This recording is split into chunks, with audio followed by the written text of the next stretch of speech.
me take you back to summer 1998. I had never worked before. I had no resume, but when I saw the perfect movie theater job, I was determined. I was going to get it. Even as a teen, I convinced myself that the hiring manager would feel my enthusiasm and just take a chance on me. And he did.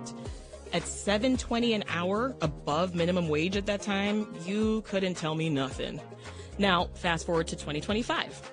What made some Chicago teens look for work this summer? Well, for them, it wasn't all about the paycheck.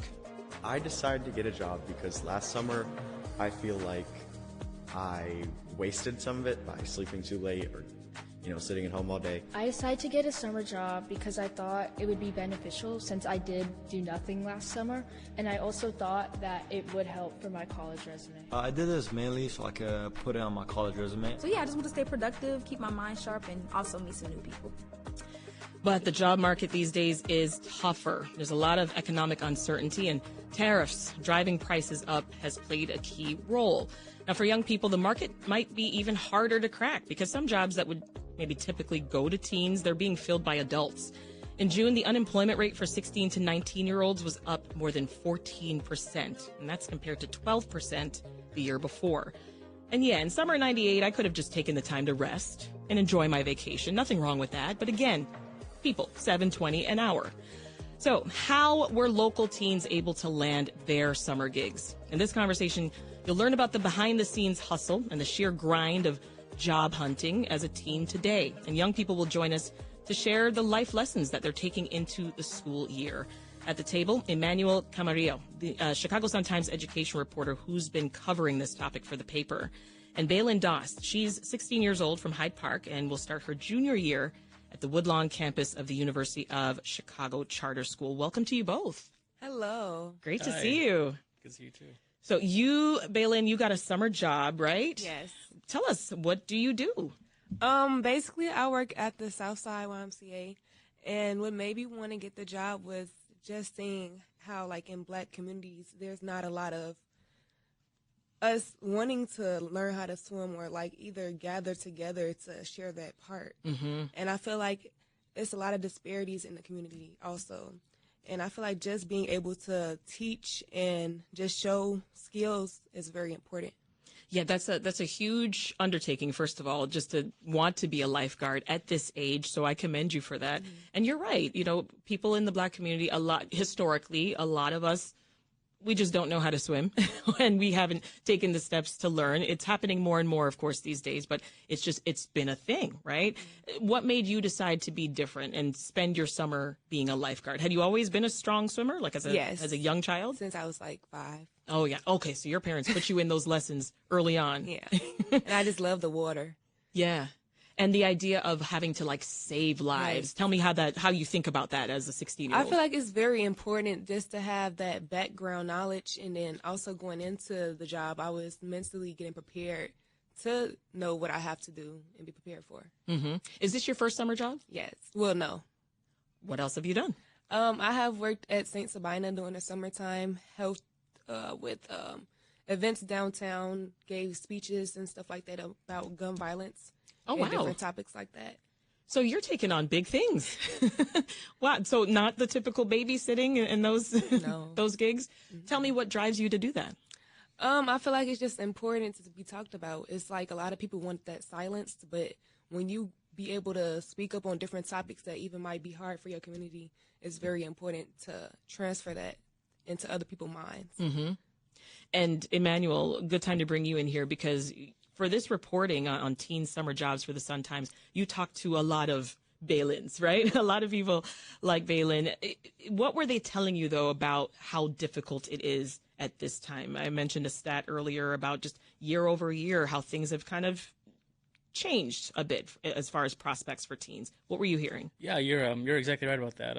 At least a couple of the teens mentioned how difficult it was this year for them to find opportunity. I think maybe one of the teens you're gonna mention in this segment, Addison, she mentioned how she thought that based on the movies that every teen worked. You know how you see teens working jobs in movies, mm-hmm. And then I think her quote was like, she quickly realized that was not at all how it was like, Yeah, I mean, you're right. The TV shows do kind of depict as though all these companies are just waiting for a herd of teens to run up like, hey, I want to work. And that these jobs would also be available. Right. Yeah, and a couple mentioned that they applied a little bit later near the end of the school year, so they had to really like hustle and look for extra opportunities because some of those were already dried up by then. Yeah. So they mentioned like having to really keep at it and be persistent in trying to find a job. You said that's true, Bailey. Yes, because I feel like when I apply for the job, I have to go through a 12-month program to just make sure I'm up to date. For the lifeguard job? Yeah. And they taught us like different lifeguarding skills, basically how to make sure you're saving people properly and not just doing it any type of way. Mm-hmm. And I feel like it's just something that you have to be prepared for and be willing to learn. And even if you don't have those opportunities given to you, make sure you're trying to figure out what opportunities you can get into. And don't sit back and relax. You got to be forward with that and make sure you're giving your all. Yeah. Well, tell us more about how tough the market is, Emmanuel, because, I mean, you cite in your story tariffs even coming into play, but talk us through. Yeah, so a lot of it comes from this outplacement firm, Challenger Gray and Christmas, who's based in Chicago. They do a lot of this analysis about the teen job market, and they mentioned how in May and June, which are like the two busiest hiring months for teens traditionally, this year 12% fewer teens were hired, 16 to 19-year-olds compared to last year, and tariffs were a big part of that. Just a lot of uncertainty. Some employers who usually would hire during the summer held back this year because they weren't sure about the demand that was there because of higher prices. And also another thing that is contributing that also has to do with tariffs is tourism. Tourism is down this year. An Oxford economics study forecasted an 8.2% decrease in international visits to the U.S. this year compared from last year, which that takes a bite out of traditional teen job market, like service industry and stuff. So. It's kind of invading everything. When you talk there about employers sort of anticipating higher prices and then thinking, okay, we're not going to be able to deal with this demand, so we're not going to be able to afford putting on as much staff this summer, it sort of kills what I remember back in the day about the thrill of getting a teen job, right? You would just go to the mall back in my day. You would just show up and maybe you had a resume, maybe you didn't. And, if they liked you, if you had enough charm, if you seemed like you wanted to work, sometimes for the store owner, that was enough. Yeah, and that, by the way, that still works. Does it? One of the tips that I asked, the experts about how can teens in these kinds of environments improve their chances of getting hired. Still going in person, it still works a lot. If you walk up to a store manager, even if there's not a sign in the window, are there any opportunities, and present yourself as willing to work, that helps a lot. Yeah, I'm also trying to picture teens these days just on Indeed, Indeed.com, exactly, right? Yeah. Is that a new thing, right? Yeah, I know that's also great. A lot more online searches, Indeed and Monster too as well. Platforms. Yeah. Making sure you're possibly having a LinkedIn account is also a good way to get jobs. Yeah, my daughters are 17 and 18. Neither has a LinkedIn, but it might be something we need to think about. They both have summer jobs this year. My younger daughter, this is her first job. My older daughter, this is her second job. She managed to get one last summer.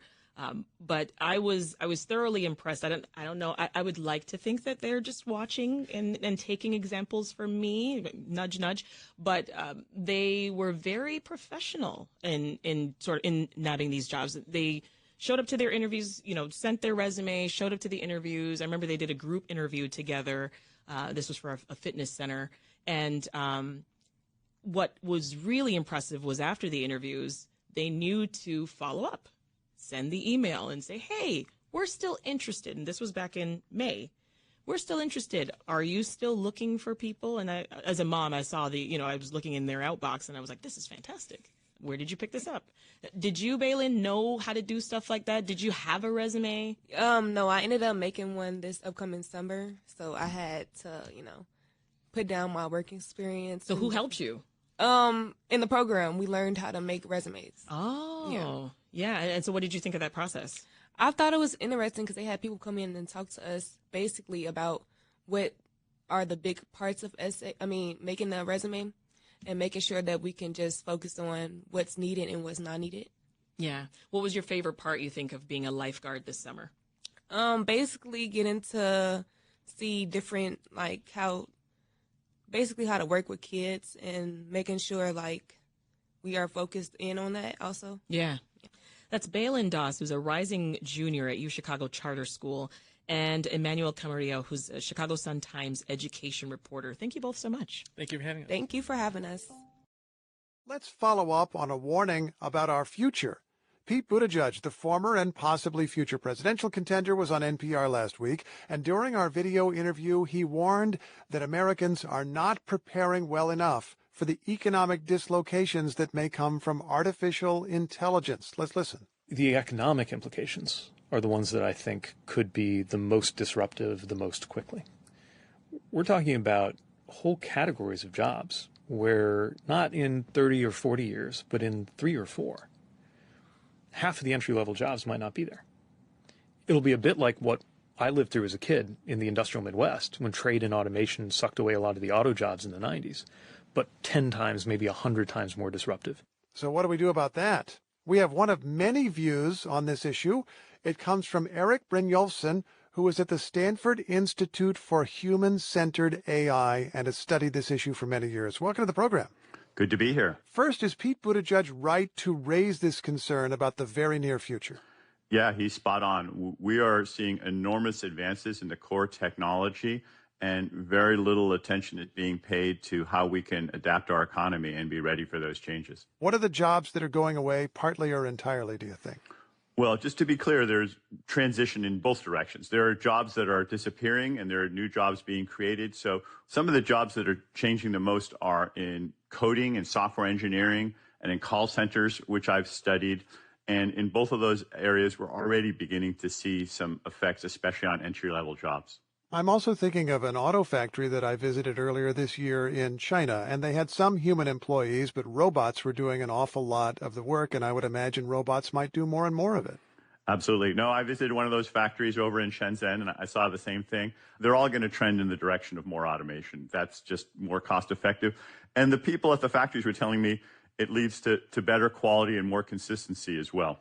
Well, that can be, but of course there's also the dislocation. So let's focus on that for a second. Pete Buttigieg made that comparison to the industrial Midwest, where there were entire communities that were devastated. Could we see that kind of effect? I think it's a very apt analogy. And the ideal thing is that you find ways of compensating people and managing a transition. Sad to say, with trade, we didn't do a very good job of that. A lot of people got left behind. It would be a catastrophe if we made the similar mistake with technology. That also is going to create enormous amounts of wealth, but it's not going to affect everyone evenly, and we have to make sure that people manage that transition. Give me some ideas. How would we shape our future in a more positive way? Well, the first thing a lot of economists, including me, would go to is worker retraining and understanding what are the kinds of skills and tasks that are going to become more important going forward. And so a lot of interpersonal skills, a lot of management skills.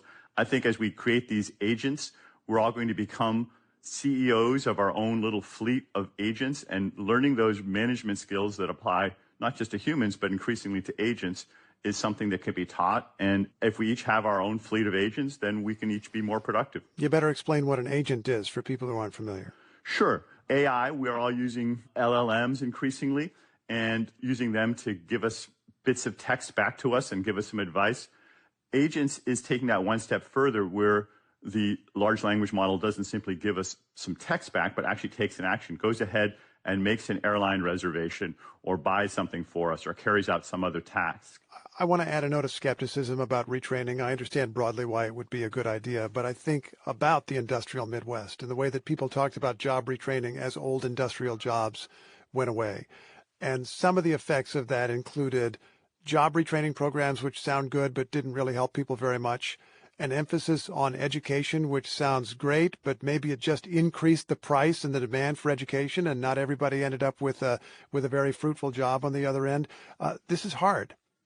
It's hard, but there's still a wage premium for people who are more educated versus less educated. And it doesn't necessarily mean retraining to do more of the same. It's often moving into new industries, new kinds of tasks. I do think that interacting with humans face to face is something that a lot of people prefer, and that's something that, by definition, can only be done by other humans. Well, as you say that, I'm wondering if we have the wrong emphasis on education. We've been trying so hard to bring up STEM fields, science and math and so forth, engineering. Some of those jobs can be replaced, and maybe we should have been emphasizing more of the liberal arts, which deal with humanity. I think it's a both and. I absolutely do think there could be a revenge of a lot of humanity tasks, and there may be opportunities there for more creative, artistic, interpersonal work. At the same time, there are huge premiums for certain kinds of engineering, math, science, coding. I mean, you may have seen some of the outsized salaries that are being offered to people who are really good at creating AI. Yeah, absolutely true. Do you worry that the creative jobs could go away too, however? I think about the movie industry where there's already been a lot of tension and conflict about the idea that maybe you don't even need the actor to be there. The AI can make it up. It's amazing what's happening in that industry. And I think, again, that's a place where the jobs are going to change a lot. I do think there'll be opportunities for people like you and me to make our own fun little movies. I've been using ChatGPT to write, poems to my wife and songs that I couldn't have done previously. Maybe next year I'll be making movies. Let me stop you there because somebody's going to be listening and saying, wait a minute, you asked ChatGPT to write a poem to your wife? Full disclosure, I did tell her where it came from, but somehow she still appreciated it. She didn't want something a little more from your heart? You would have appreciated, Steve. Nobody would have not thought it was funny what I wrote for her. With help. You're saying it's definitely funny, is what you're saying. It was definitely funny because some things are just funny, even if you admit that AI helped you a little bit. Granting that you seem basically optimistic, is there something that keeps you up at night? Oh, definitely.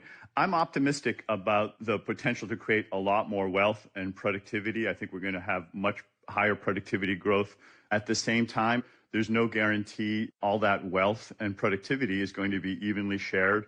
We are investing so much in driving the capabilities forward, hundreds of billions of dollars, and we're investing very little in thinking about how we make sure that leads to widely shared prosperity. That should be the agenda for the next few years. Eric Brynjolfsson is a senior fellow at the Stanford Institute for Human-Centered AI and also directs the Stanford Digital Economy Lab. Thanks for your insights. My pleasure.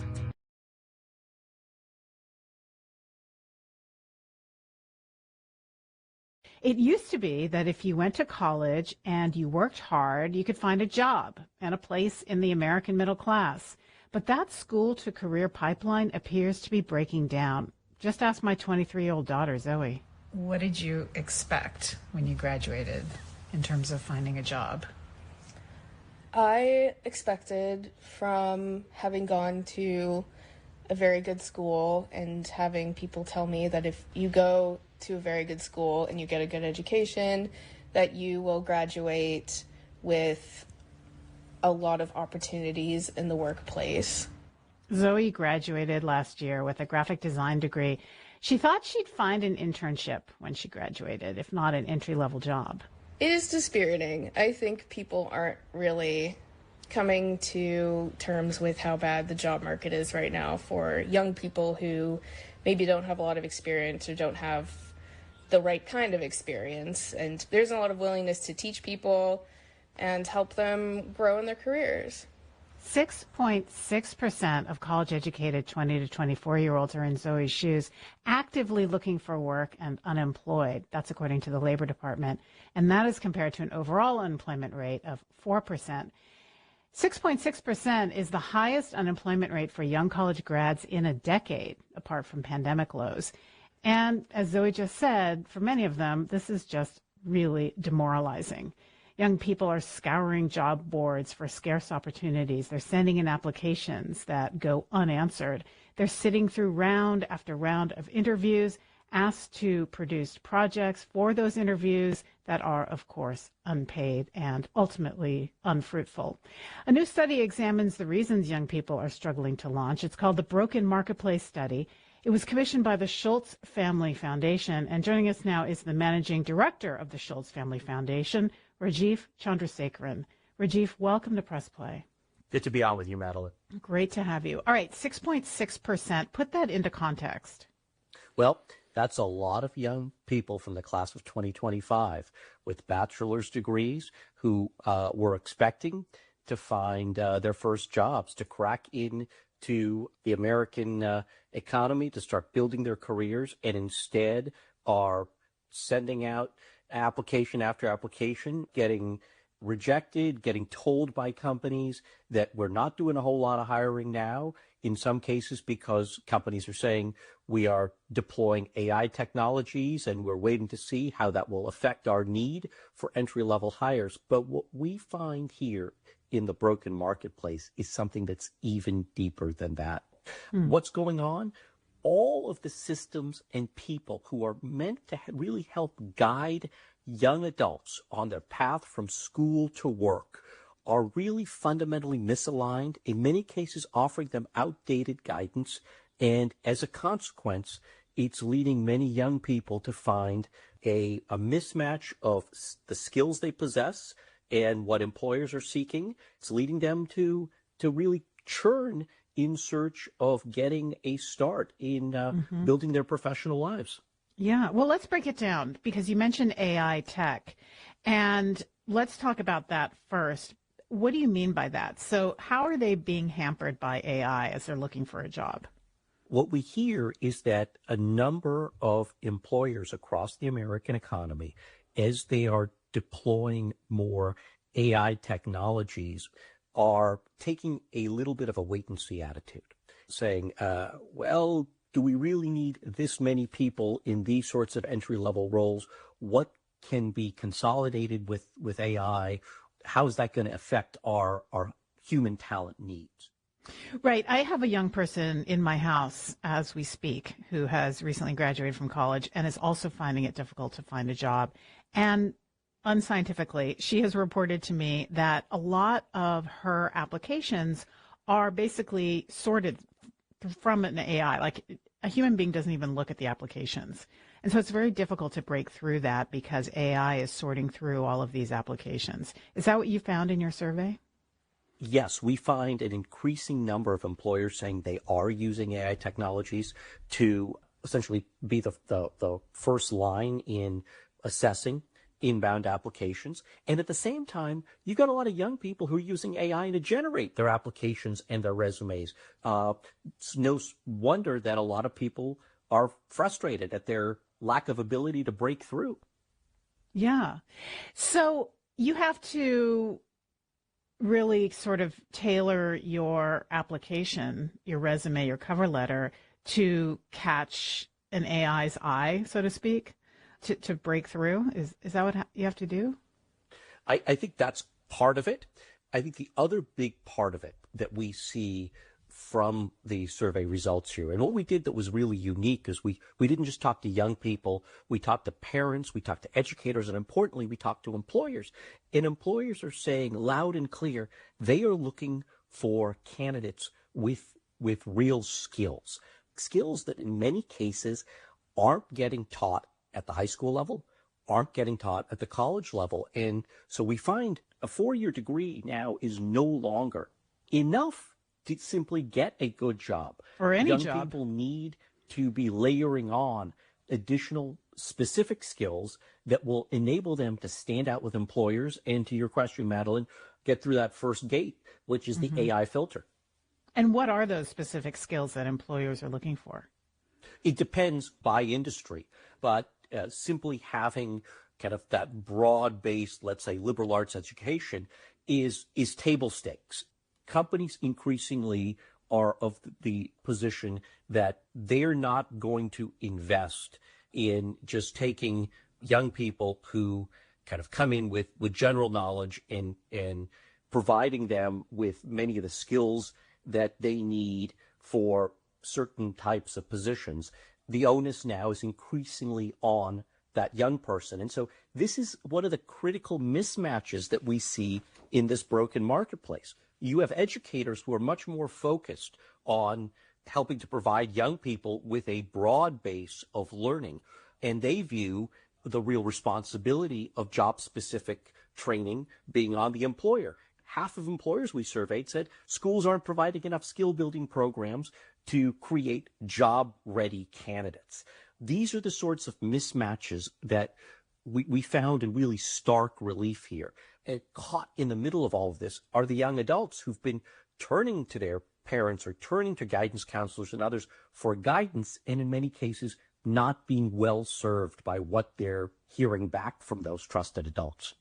Right, because they don't really understand the AI marketplace or how fast things are changing. Because I remember not so long ago, parents were enrolling their kids into coding schools or coding camps, right, so that they could learn how to code. Well, AI is now doing that, right?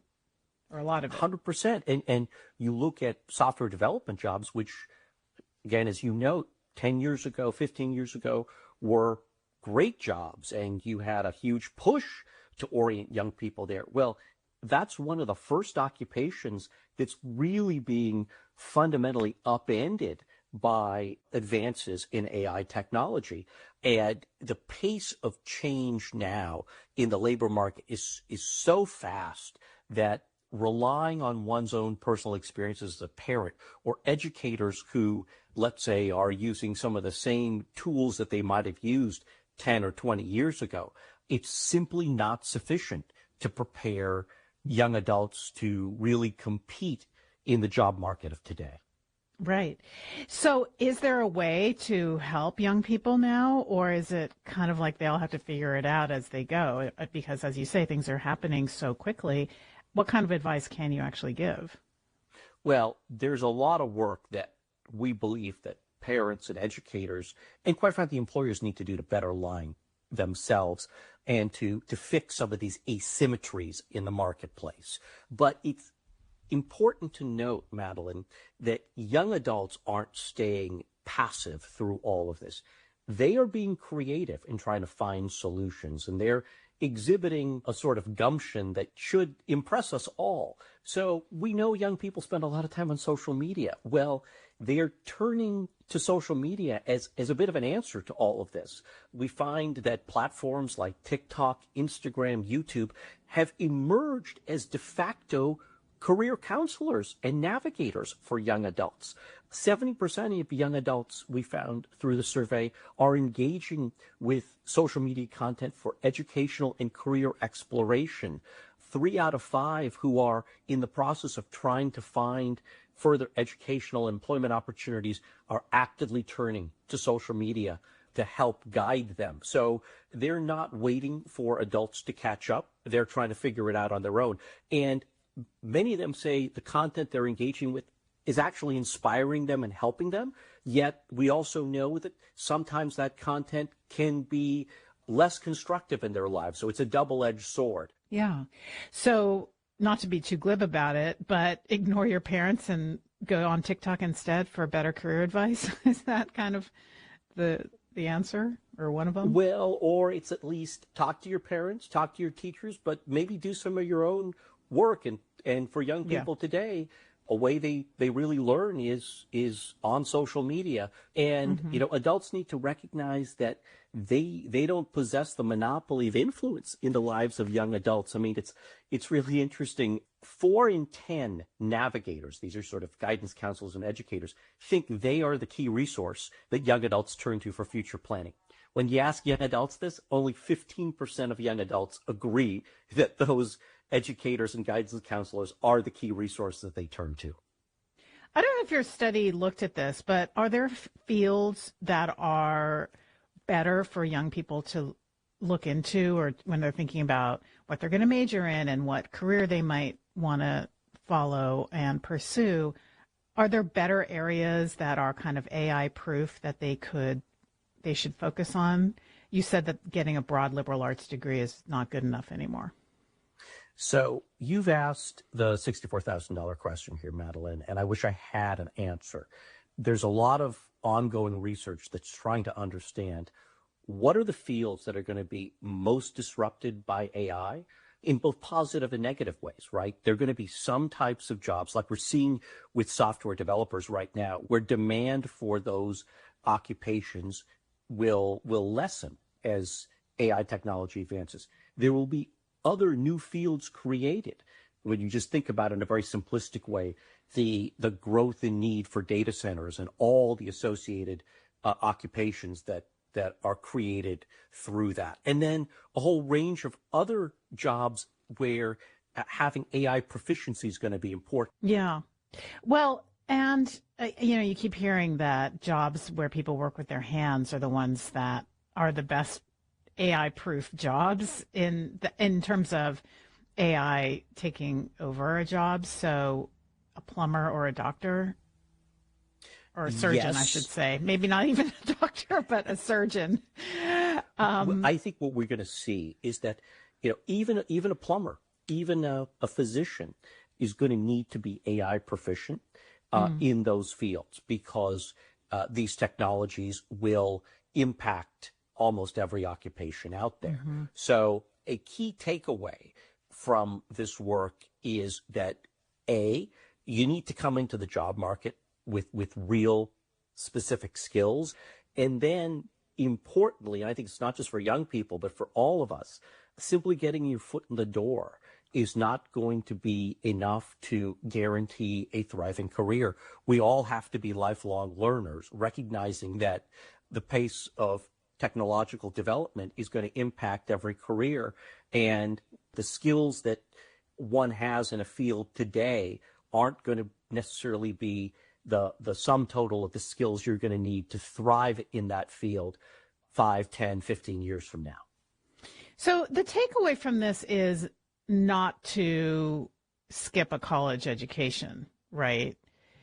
Because in the long run, college graduates are still earning more and have better employment prospects, are still being hired more, right? It's sort of to change the way you think about what a college education can get you and to tailor your skills accordingly. I think the takeaway, Madeline, is that for some young adults, perhaps even for many young adults, college is the right path for them, so long as they complete college and that they're focused on building skills through their college education that will help them in the job marketplace. But for many others, college may not be the right path. And a clear takeaway from this research is that an increasing number of young adults and their parents no longer see a 4-year college education as necessarily worth the money. And studies show that if you go to college and you don't complete it, you actually don't do as well as a young person coming out of high school and going into vocational training or acquiring skills with a credential and entering the workforce. And so we need to do a better job of helping those for whom college may not be the right pathway to acquire the skills and credentials they need to thrive in the labor market. And right now, for too many young adults, they're told, just go off to college. And for many of them, that's the right option, but for many others, it isn't. And we don't do, as a country, a good enough job at helping to navigate young people down the best pathways so they can find their own way to a fulfilling professional life. All right. Rajiv, thank you so much. Pleasure to talk to you, Madeline. You too. That's Rajiv Chandrasekaran, Managing Director at the Schultz Family Foundation, which has put out a new study. It's called The Broken Marketplace. As we've been hearing, college graduates are facing a brutal job market, and old advice for graduates doesn't really apply anymore. I just want to say one word to you. Just one word. Yes, sir. Are you listening? Yes, sir, yeah. Plastics. Well, now AI is the new plastics. As we heard in the earlier segment, everyone needs to get acquainted with using it, even plumbers. But what if AI completely takes over your job? The CEO of Ford expects AI will replace half of the white-collar workforce in the United States. Half. So are any jobs safe from the robots? Lindsay Ellis is a reporter for the Wall Street Journal covering the workplace and careers. Welcome to Press Play, Lindsay. Madeline, thank you so much for having me here. That is a shocking statement that Jim Farley, the CEO of Ford, made. You spoke with dozens of employers for a story on this. Did they say the same thing? Yeah, we spoke with a wide range of employers, job seekers, people investing in companies, really to dig in on to what extent this AI revolution has taken over particularly entry-level jobs. How much of that is future-looking? How much of that is taking place, as we speak right now? And in some in some cases, we heard, well, it's going to make people better at their jobs. It's going to increase their output. But many executives are saying flat out, this is going to trim our workplace, and it is going to have a large effect, particularly at the entry level. Right. So what we've just been talking about, recent college grads who are looking for their first jobs are finding it really frustrating trying to get hired. Which areas, which sectors are the worst for new college grads? Yeah, so in our reporting, we really dug into fields like tech, finance, professional services. These are key areas with great entry-level salaries that college grads covet. I mean, the recruiting cycle for these types of roles is just, rigorous and long. So we interviewed executives who basically said, that they're hiring fewer entry-level staff in roles like marketing, software engineering, human resources. They're instead leaning on tech for that work. So it's touching a lot of different fields and a lot of different occupations. I mean, one thing that really stood out to us in our reporting was the firm Burning Glass Institute really dug into labor data and also productivity data, and basically found that some of the key divisions, finance, professional services, that have slowed entry-level hiring substantially are still being quite productive, which signals that there's no short-term downside to these firms from refraining from hiring these individuals. Right. So they're making money, but they're just with fewer employees. So they're making money relying on AI. Yeah. And in some cases, when we talk to executives, they would say, look, this technology is not yet replacing jobs. We're not laying off people and turning to AI. And then when I'd ask them, okay, but if someone were to leave, I mean, are you backfilling that role, or are you seeing what the tech can do first? And, a number of them would say, oh, yes, yeah, we're seeing if the tech can bridge the gap or can keep us going for a little while longer. So, a lot of these shifts are not happening in broad pronouncements. Hey, our team doing XYZ is now going to be a team of robots, but a job here, a job there. A lot of companies are looking to this technology to see what it can accomplish and whether it makes sense to hire someone, particularly someone early in their career. So are we just in the beginning of exploring this, and maybe managers might realize that AI is not as great as it's cracked up to be, and they actually need real human beings to do this work, and that'll change a little bit, and more entry-level jobs will become available? I can't, of course, project on kind of the job numbers and what would be available down the line. I think, to say that we're in the early stages of this seems spot on for me. And even I think casual users of AI might see in their day-to-day the shortcomings of the technology. You might say, hey, what should I cook for dinner based on what's in my refrigerator? And it gives you something outlandish.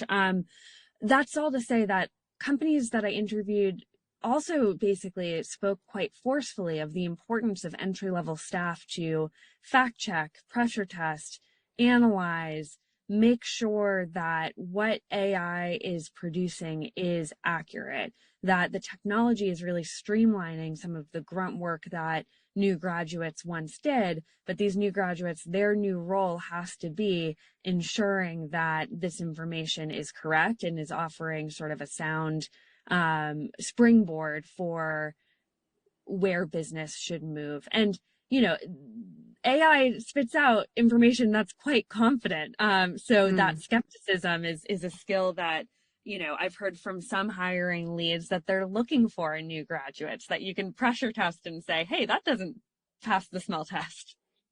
Okay. So hard-bitten journalists might get some kind of assurance from that. So what jobs are AI proof, at least when it comes to white collar jobs? Obviously, hands-on jobs, as we've been talking about, are relatively AI proof. But what about in the white collar sector? Yeah, I mean, so when I talked to people about this question, the thing that they kept bringing up was roles that require a relationship or a connection with another human. I spoke with one executive who told me that his son is actually pursuing a career as a police officer, and he noted that while his son would likely use AI and other technology in his job, a real understanding of his community and core relationships would be critical to that success. I talked to one woman who was laid off from a job. She did payroll work, and said that she's now pursuing more client-facing roles, thinking that the back-end process, business process positions would be more likely to be automated than someone, focused on strategy or focused on client relationships or interfacing with employees from an HR perspective. So I think those types of positions, that type of work where you're building relationships, building trust, that's where people who I am talking to are turning in this moment. And what about further along in the career pipeline? Is this also threatening workers who've been at a company for several years, or threatening the positions that they hold, that there are no longer new hires there to fill those positions? Yeah, well, so a number of big companies in recent weeks have been very openly saying, yeah, we're going to trim our workplaces. We're going to say the quiet part out loud, and we're going to make job cuts. It's not a point of shame, or something that they're trying to talk around. They're saying it flat out on earnings calls or in letters to the workforce. And so, as you quoted from Jim Farley earlier on, a lot of executives are saying this, workers across the pipeline with various experience levels should be prepared for disruption. And so I certainly have an eye on where that goes from here. Lindsay Ellis, reporter for the Wall Street Journal, covering the workplace and careers. Lindsay, thank you. Thank you so much.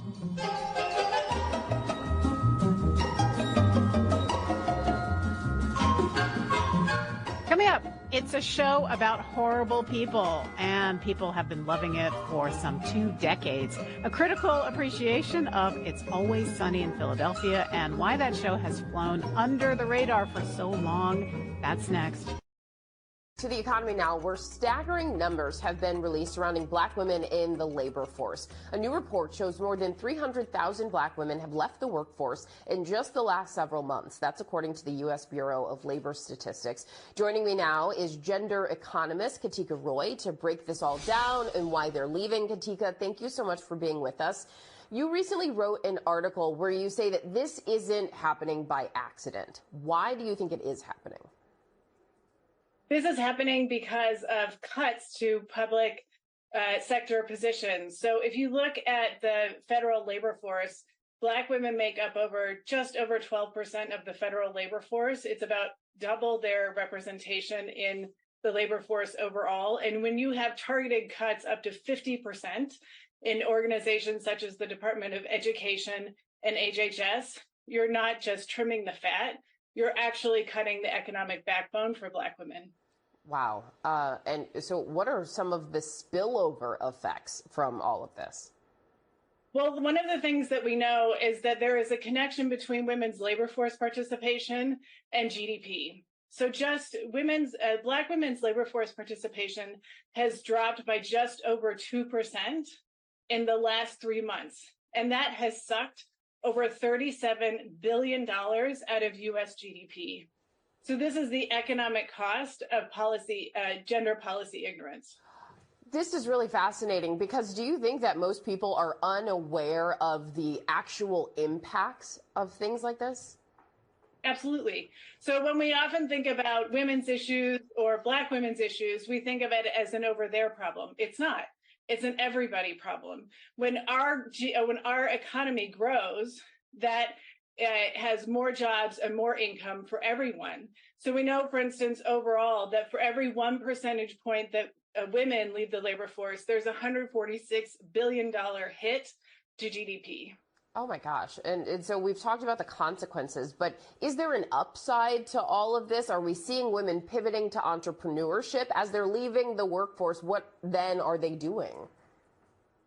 That's a great question. And the truth is, we don't know where all of the 300,000 Black women that have actually been pushed out of the labor force have gone. We know that some of them have gone into entrepreneurship, which is not only because of luxury, but it's actually because of survival. And this is really a testament to their resilience, but it also shows the rigidity in our traditional employment systems. Are there any other groups that we are seeing largely impacted in this way in the labor workforce? Not to this extent. So I track all of the data, as you can imagine, month over month by gender and race and ethnicity. And I started to see this trend about 3 months ago with this really precipitous drop in Black women out of the labor force. And this is a huge hit. And historically, just to give you a sense of the historical context, this is the first time in years that Black women's labor force participation has fallen below Latinas' labor force participation. Wow.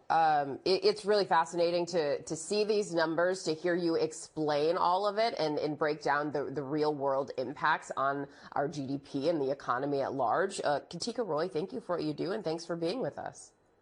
Thanks for having me. So we don't spectate. We start right off with the experiment. Get those fingers on that keyboard or get your device out. Pull up the screen, get the keyboard ready on the screen so you can get ready to do your tapping.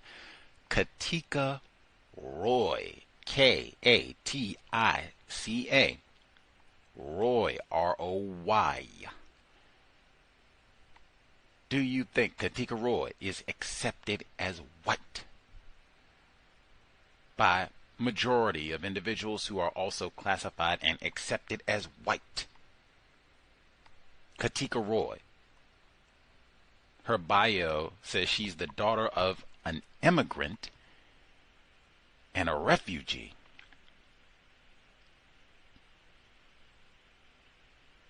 Katika Roy. See if you think she's classified as white. Context of White Supremacy. Gus T. Renegade in for another broadcast, hopefully to share constructive information on the global system of white supremacy. Today's date, Thursday, August 7, 2025. So I have been told. Our weekly forum, Neutralizing Workplace Racism, not for spectators. In this broadcast specifically, we, I think, for a good part of the summer, have been talking about, now we did the whole spectrum for labor, because we talked about retirement last week, and that's something we've talked about before. If you are classified as black in particular, and you get to retire voluntarily, and you worked for however long, 40 years, 30 years, whatever, and hey, I get to, as they say, ride off into the sunset, go garden, play with my grandchildren, write my memoir on how racists mistreated me all those years on the job. Whatever, maybe I do a little bit of all of it. But we talked about that last week. This time around, returning to young people. Now, we had talked about before, we had a listener who asked, how do you talk to someone who is older, we'll say over 40, if you are a younger person, we'll say 25 and under, how do you kind of explain to them, like, man, the labor market, the job market is not what it was when you were starting your career 20, 30, 40 years ago. Like, it is not that at all. How do you have that discussion with them, especially if you're getting some of that, you young people are shiftless and lazy and you don't want to work and you just want to sit at home and do your Zoom and all this, work from home and yum, yum, yum, and you don't want to put no elbow grease in, that sort of thing. How do you kind of talk to them and explain what it is? Certainly there are some lazy people, but I mean, that is not, the end-all be-all of the story that young folks 25 and under are just lazy, period. That is not it at all. Wow. Did we get a earful this time around? In fact, there was so much, and often is the case with racism, and it's often the case with labor specifically.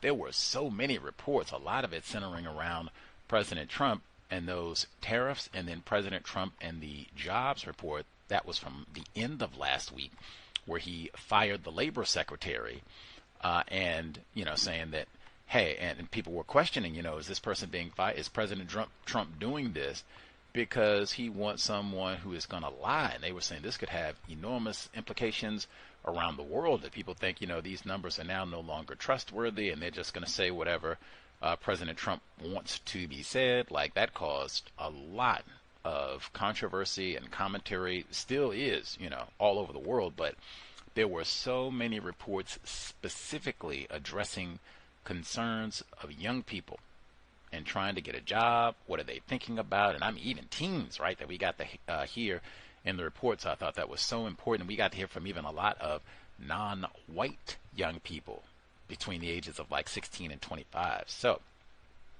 if we have any younger non-white people, when I say younger, like 16 to 25, and you are working or trying to get a job, what has been your experience? Let us know. Man, I would be super duper curious. If you hear the archive of this, you can always email, write in, and or you can just call back in the following week or even 2 weeks, from now. Dial in and let us know. But Gus T is super curious. You are a black female, you are a black male, you are, maybe you're a college senior, or you've been out of high school for a few years now.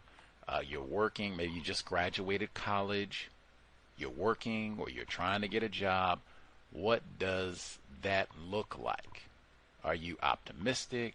Did your parents talk? Have they been talking to you like, all this technology and stuff? Like, ooh, you got to think about all that. Did you have people who adequately prepared you, or did you just feel like, wow, like it is? I don't even know what job to pick that the bots and all the AI isn't going to have in a few years. And matter of fact, sometimes you get interviewed by the AI, so I don't even know what to say. And then the old people, they can't help. They just sit around and say you're lazy and rude and shiftless and don't want to work. Like, man, what is the end? And then add the white supremacy racism on top of all of that.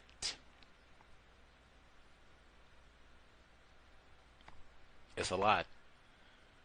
It is a lot. Let us know how you are managing all of that. Even the frustration. That's one thing I would say, because, like, man, I would say being a victim of white supremacy, you will often feel that D word they slung in there. Demoralized. Probably all areas of people activity. Like, who's with me on this? And you go to the bank and they show you your balance. Woo! That is demoralizing in the system of white supremacy. That's just black male privilege? That's okay. Never mind. But regardless, being a victim of there we go. Hey. Being a victim of white supremacy racism, that is demoralizing. There we go. Okay. The workplace is designed to demoralize the Negro, victim of white supremacy. So, for a young person enduring all of this, I certainly can grasp how this might be demoralizing. But man, even before all this, I think a whole lot of black people will be demoralized, depressed, defrauded even, because sometimes you work 80 hours and they come in and say, well, I think you earned about 8 cents this week, Leroy. I said, whoa. What's going on? Wait a minute.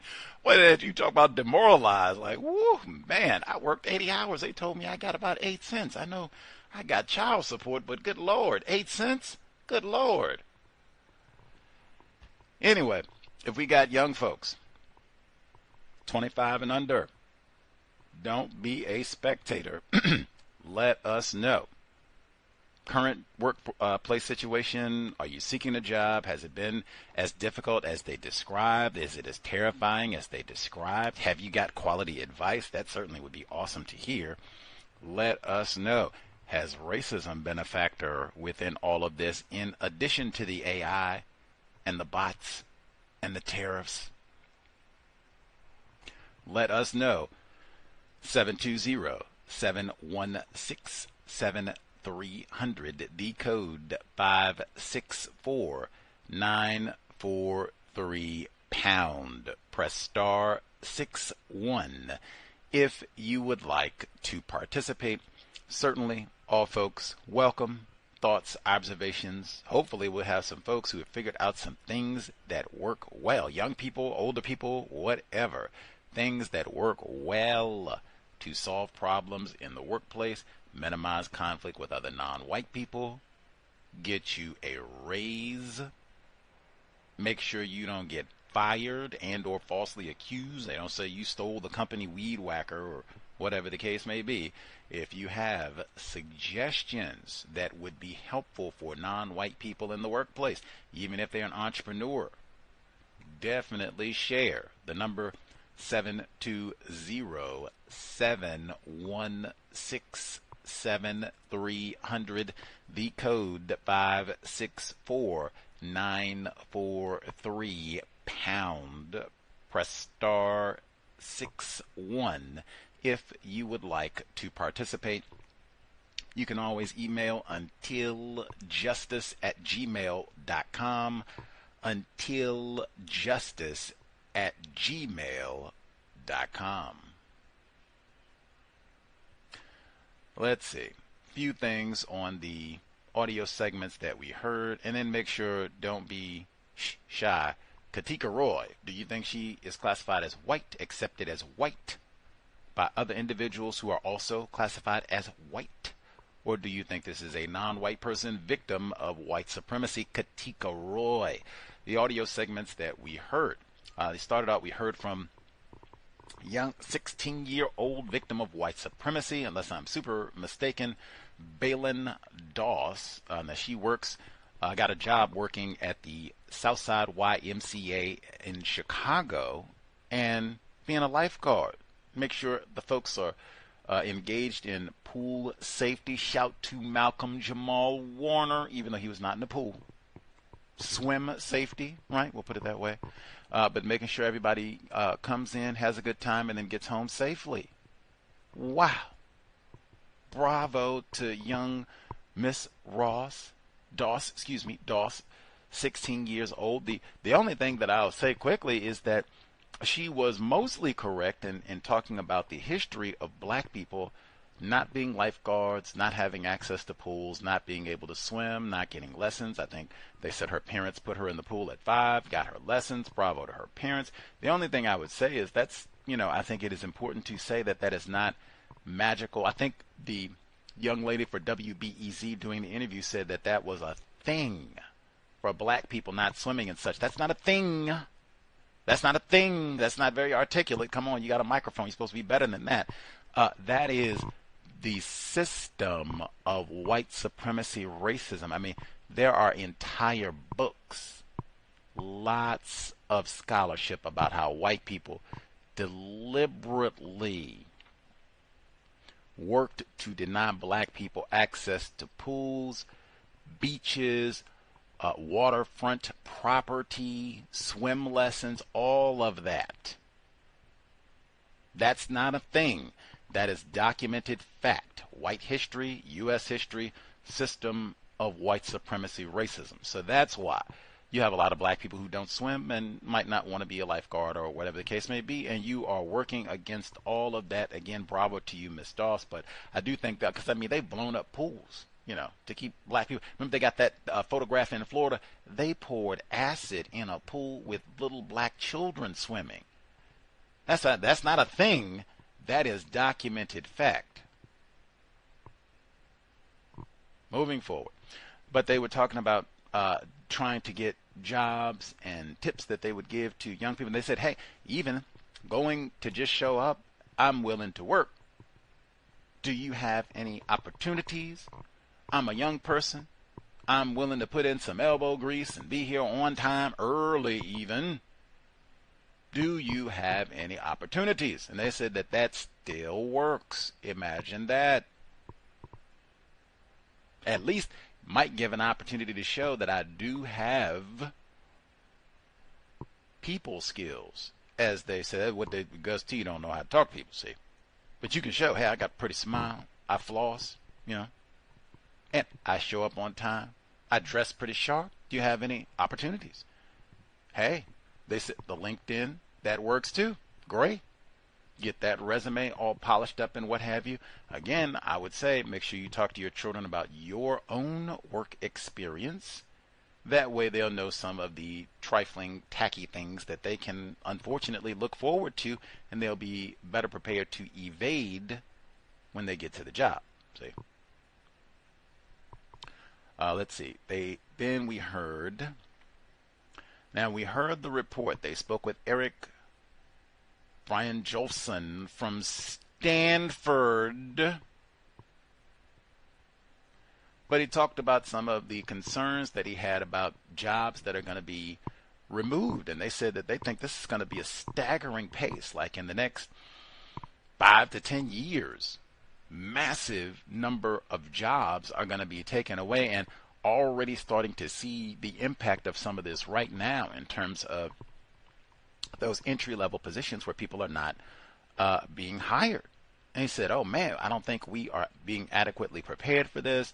And the radical impact that this is going to have on the economy. And he also, and that was another segment that I thought it was important. I think Eric Brian Jolson might be someone who's classified accepted as white. I'm not sure. I would have to see. But oh man, I don't know. They don't have tons of dark people at Stanford.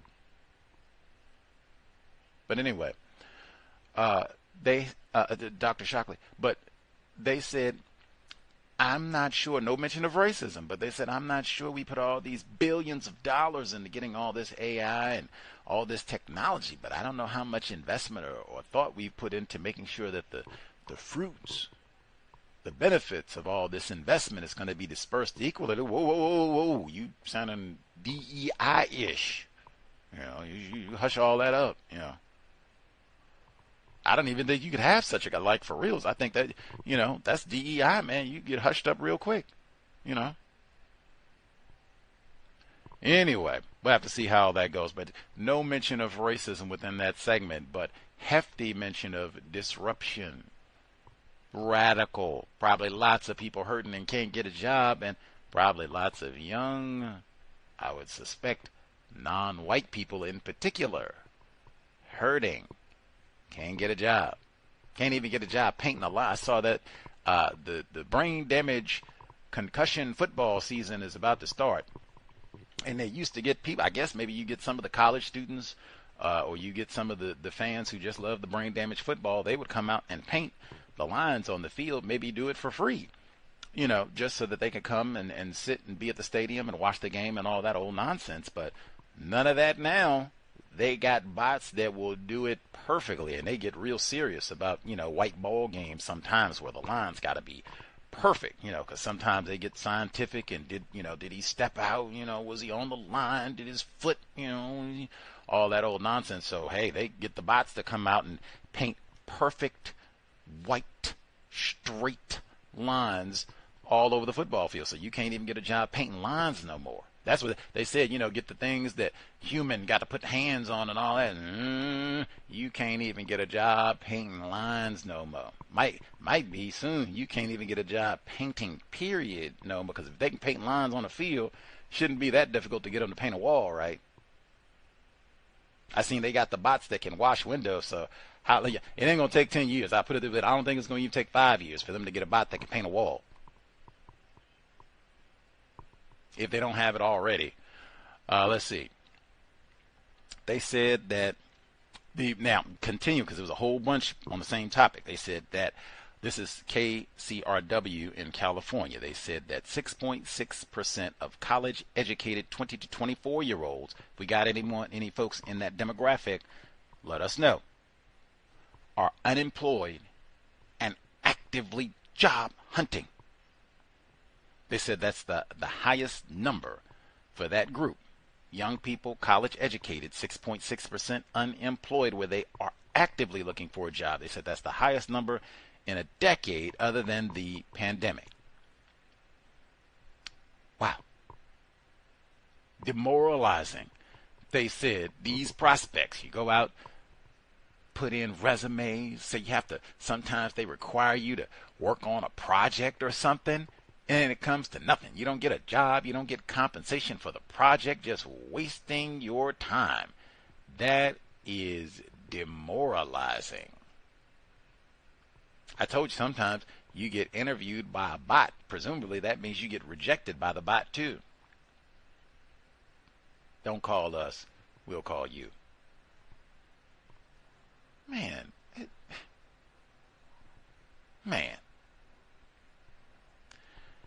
Lots of it. And they said, hey, not even being adequately prepared, right? That's what they said. They said a lot of these folks, the companies, we're not picking up young people because we got the AI and all the rest of it. So we're going to see if the technology, if they can do it, do we really need to bring on another person? Add all that salary and headache. Maybe they'll shoot up the building when they get laid off. Or can we just let the bot do it? We're going to see if we can let the bot do it. We're going to try not to hire. Woof. Then they said you do the hiring. You got a lot of people where they do not have adequate skills. Oh, my. Man.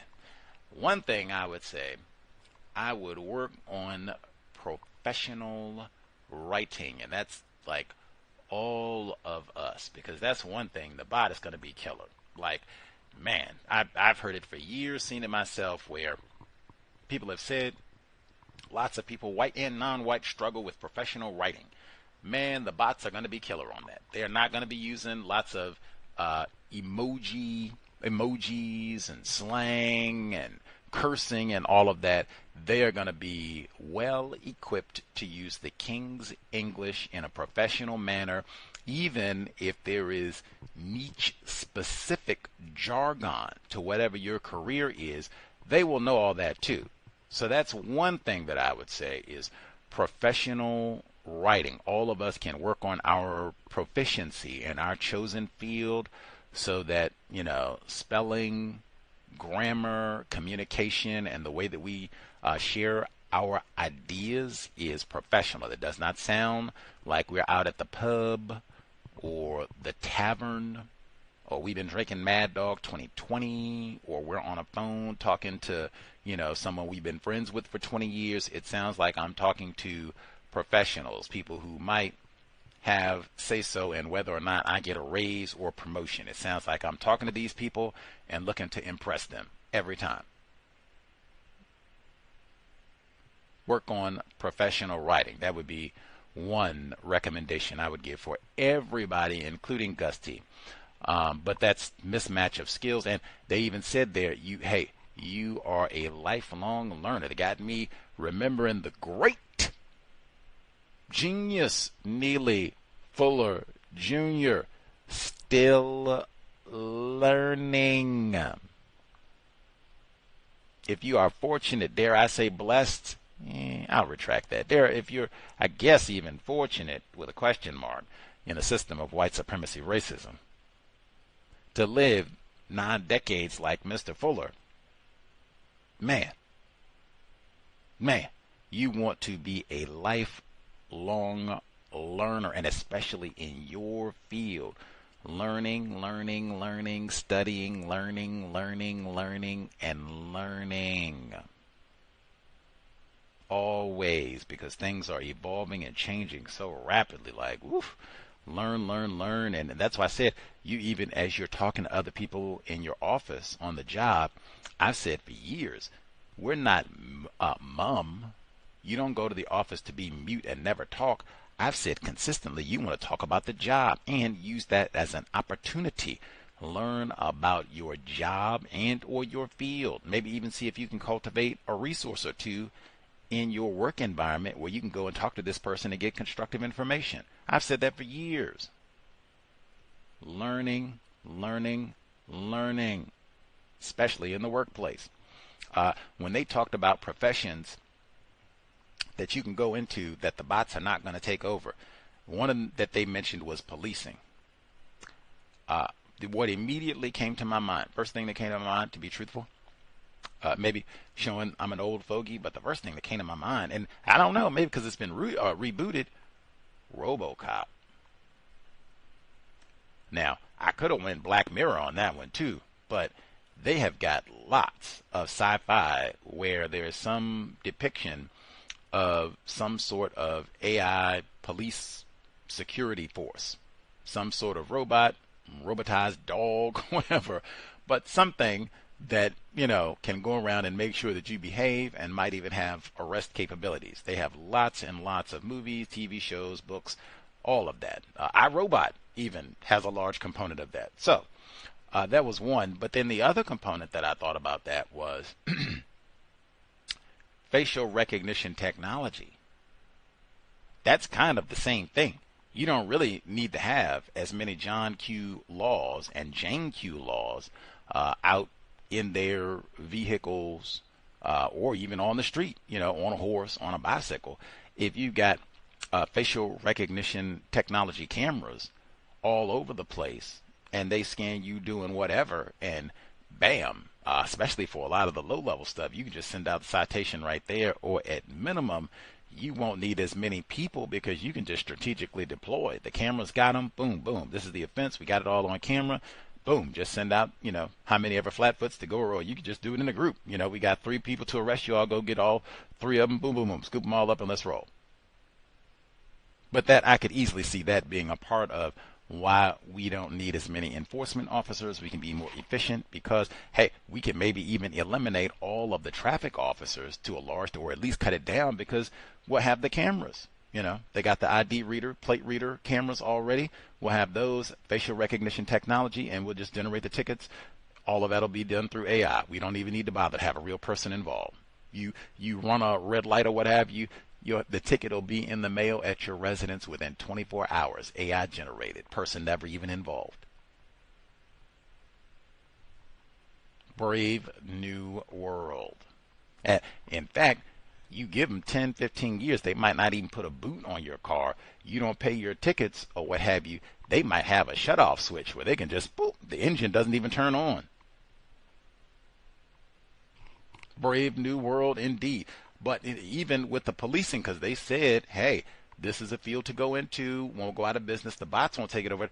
The bots might not take over policing, maybe. Budgeting concerns might take out policing. Now, I remember hearing about this years ago, like a good decade ago. Some of this just coming back to nigger knocking and beating down Leroy, where they were saying insurance companies were increasing what these agencies had to pay because you go out and do all this nigger knocking and, you know, Eric Garner and Michael Brown Jr., Sandra Bland every other day, and you got to pay out all these millions in suits. Well, you're going to have to pay a little bit more to be insured. And some of these agencies didn't have the money to pay a little bit more, so they went out of business. This started to happen over, and particularly for smaller towns. They didn't have the big budget like in L.A. or New York. I've seen even more of this, the wacky economy and tariffs and all of that, and even some of this, directly or indirectly, is white genetic annihilation, because some of these areas are small because you don't have a large number of people because white people aren't reproducing.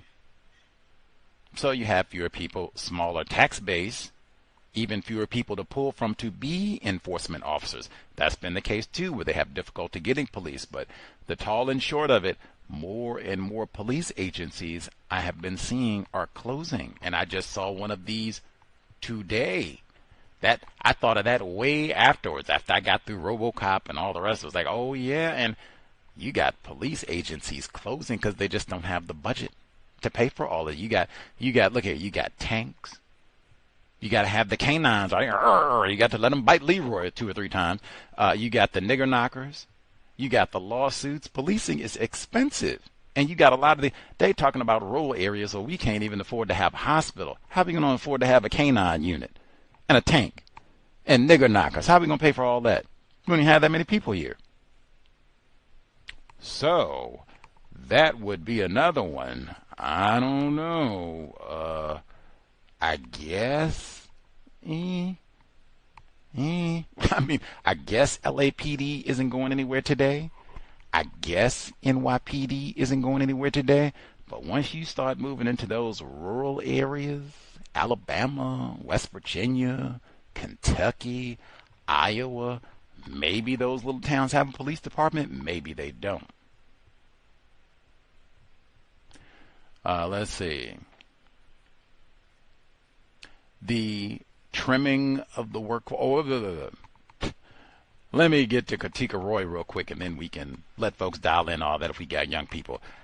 I just want to say really quick, a listener shared that report with me about black females being impacted by the cuts to federal employment. I mentioned Neely Fuller Jr. I've said all along, like, hey, we all are aware of at least one prominent black person, former federal employee. Neely Fuller Jr. worked at the Bureau of Printing and Engraving for all of those years and talked about it and everything.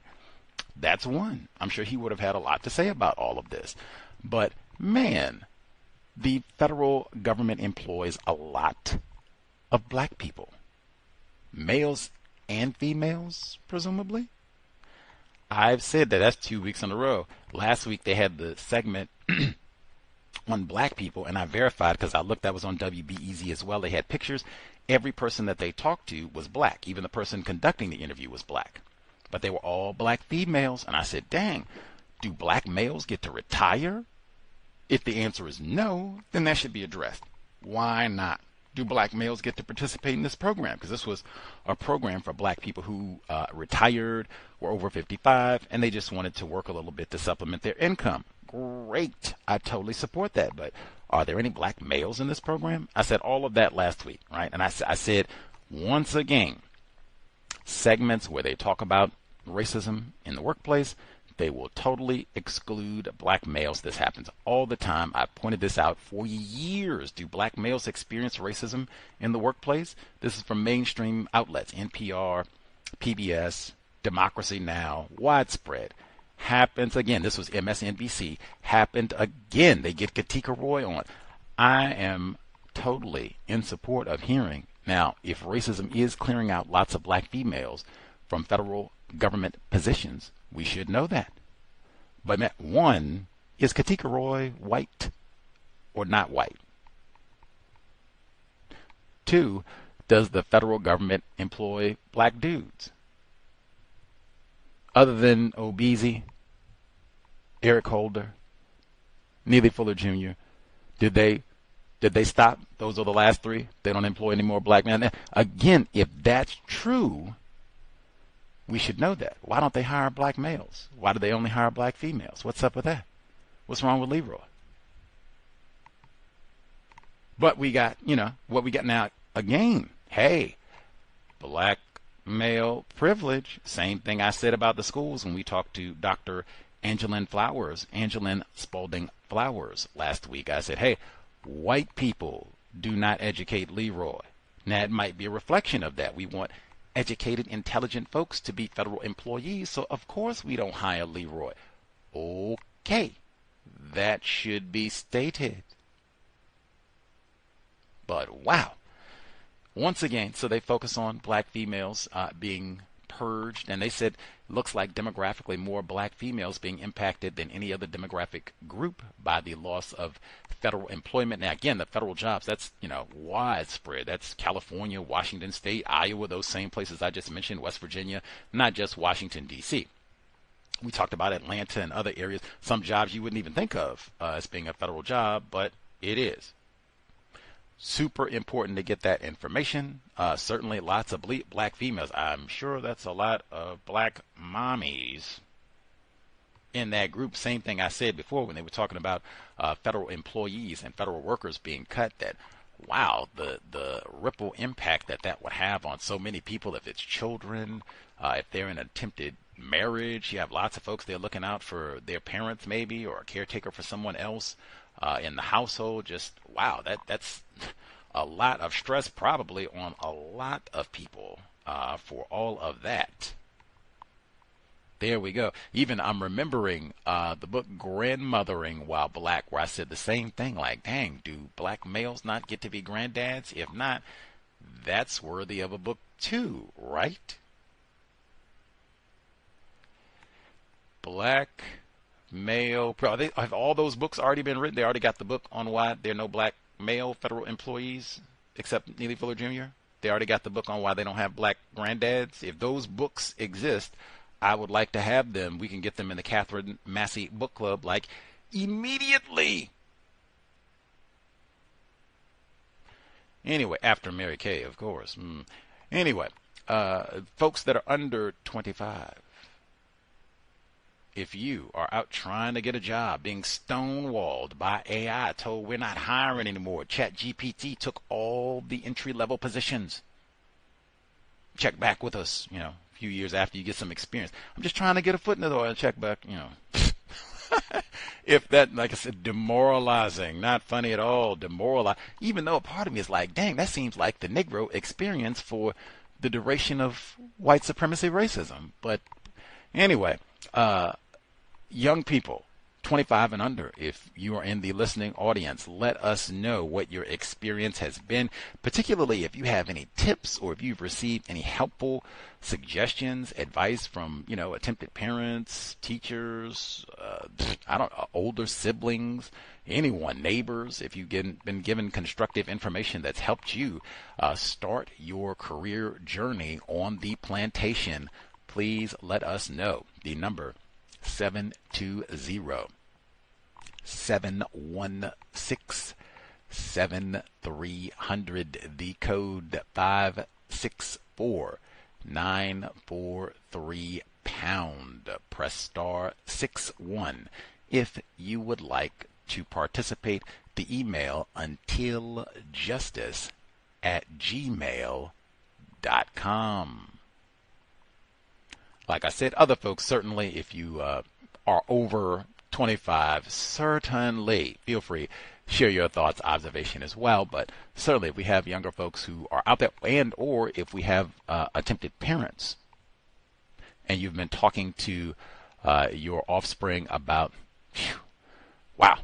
starting your career in the system of white supremacy racism, and with all of the technological advances, the tariffs, the confusion, just all of it, in addition to the system of white supremacy racism, what have they been sharing with you?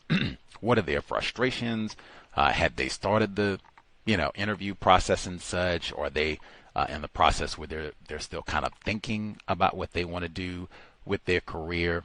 Let us know. I'm super curious to hear. Not that I, would have lots of suggestions, because it would just be learning. I think that's the best suggestion that I can give. Learning, and learning. Just be actively learning and observant, hyperly so, about your particular field and interest or interests fields, because it is going to be evolving rapidly and probably in an accelerating pace, just because the technology and what have you is advancing so much. Anyway, let's see. Folks have thoughts, observations to share, especially we're getting ready to get back into the academic year, right? So hopefully folks will be, the things that people are learning as they get back into the classroom, right? Hopefully will be very relevant to prepare you for all of this in this rapidly changing, confusing world dominated by the system of white supremacy. Anywho, let's see. Folks spectating for the moment, we'll give a second or two, see if they have thoughts, observations. Hopefully, for sure, we do not have any folks who are in that kind of demographic, 25 younger, looking for employment. Even if you're 26 or so, that's right there. And or attempted parents who are not white, who, you've been having these conversations. You have folks who are in this demographic, and you've been hearing either their triumphs or frustrations, questions, in this whole process and dealing with all of this. Let us know. Yeah, because I think that is super important. And again, hopefully all of these discussions are grounded. Hopefully these discussions do not sound like what we heard, in the sense that the system of white supremacy was not mentioned. Racism was not mentioned. That is the foundation. Yes, the bots and the technology and chat GPT and all that. Yes, yes, yes. And folks are not hiring. Yeah, all of that. Very accurate, important to be studied. But all of this is happening within a system of white supremacy racism. Like I said, some of this, the not hiring niggers and what have you, I mean, I guess if this is happening to a substantial or a higher population of people who are classified as white than what used to be the case, I guess that's noteworthy. But I think a lot of black people, this has been their experience for like decades, if not longer, in terms of, man, they can't get a job and I'm overqualified and can't even get my foot in the door. They got cliches about it. Last hired, first fired, and all that old nonsense. So I am sure, it is very real, and it's certainly, like I said, it's not the same employment environment that it was 25 years ago. But man, the system of white supremacy, some things endure. Timeless. Not hiring the Negro. That's been in vogue, since before clocks were invented. Any hoodles. Let's see. Give folks a moment if they're spectating as we wrap up summer of 2025. Also, do we have any non-white male federal employees? Let's see. Ask there. I know they do not hire Leroy. We got that. But just if we do, if they hear the archive, what have you, you can write in. You don't have to identify and tell us, all your information. So hopefully you can remain federally employed. But if we have folks in that sector, do not spectate. Anyway, but we'll be here on Friday, 8 p.m. Eastern, 5 p.m. Pacific. Catherine Massey Book Club, 7th installment on Greg Olson's If Loving You Is Wrong, the Seattle legend Mary Kay Letourneau. I can say one component of the workplace racism there. If you are on a job, we have lots of educators where if there's some sort of sexual impropriety, you might be a mandated reporter. I said that before. If there is something that is a violation of policy and procedure, certainly any sort of criminal conduct, that would count. Something where we could be arrested and go to jail, that has got to be a violation of policy and procedure. So anything of that nature should be reported. And what I said, it's not, I'm going to snitch on Mary Kay, I don't like her, and get that old no-count blonde chick out of here. It's not that at all. It's, I'm going to report, just hopefully this is all just a mix-up or what have you, or maybe I didn't see it correctly, or I don't understand everything about it, but it looks like this could be a problem. So if it is, hopefully we can get this, nip in the bud, as they say. We can get this problem solved sooner rather than later. And that's even the approach, like we could take it directly with Mary Kay. I don't know what's happening here. Maybe everything is fine, but it looks like there could be something incorrect, at least maybe some boundary concerns. Maybe we can investigate and make sure that everything is, acceptable. Maybe Mary Kay just needs to change up one or two things, give a little extra distance, and then everything will be fine. It's not going to, she is raping that brown boy. No. You say, now unless you saw all that, well then, hey. But I'm always about reporting. That way, things don't come out down the line. You knew and you didn't say anything. Are you an accomplice to all of it? Whoa. Like, not with Mary Kay or anything else. If it was, stolen money or anything, they were stealing rubber bands. I said that way back when. Part of the reason that I'm a proponent of reporting when you see something that is incorrect, something that I would tell a young person starting their work career. I'm a proponent of doing that because frequently, not in a system of white supremacy racism, non-white people get blamed for things. something, incorrect was happening, or whatever. What I said earlier, the weed whacker was stolen, or maybe it wasn't even stolen. Maybe it was just misplaced. It was supposed to be placed on the first floor, and somebody put it down in the garage, in the basement, or stored it up in the attic someplace on the fifth floor. It's not stolen. They just didn't put it back correctly, but they come to blame you.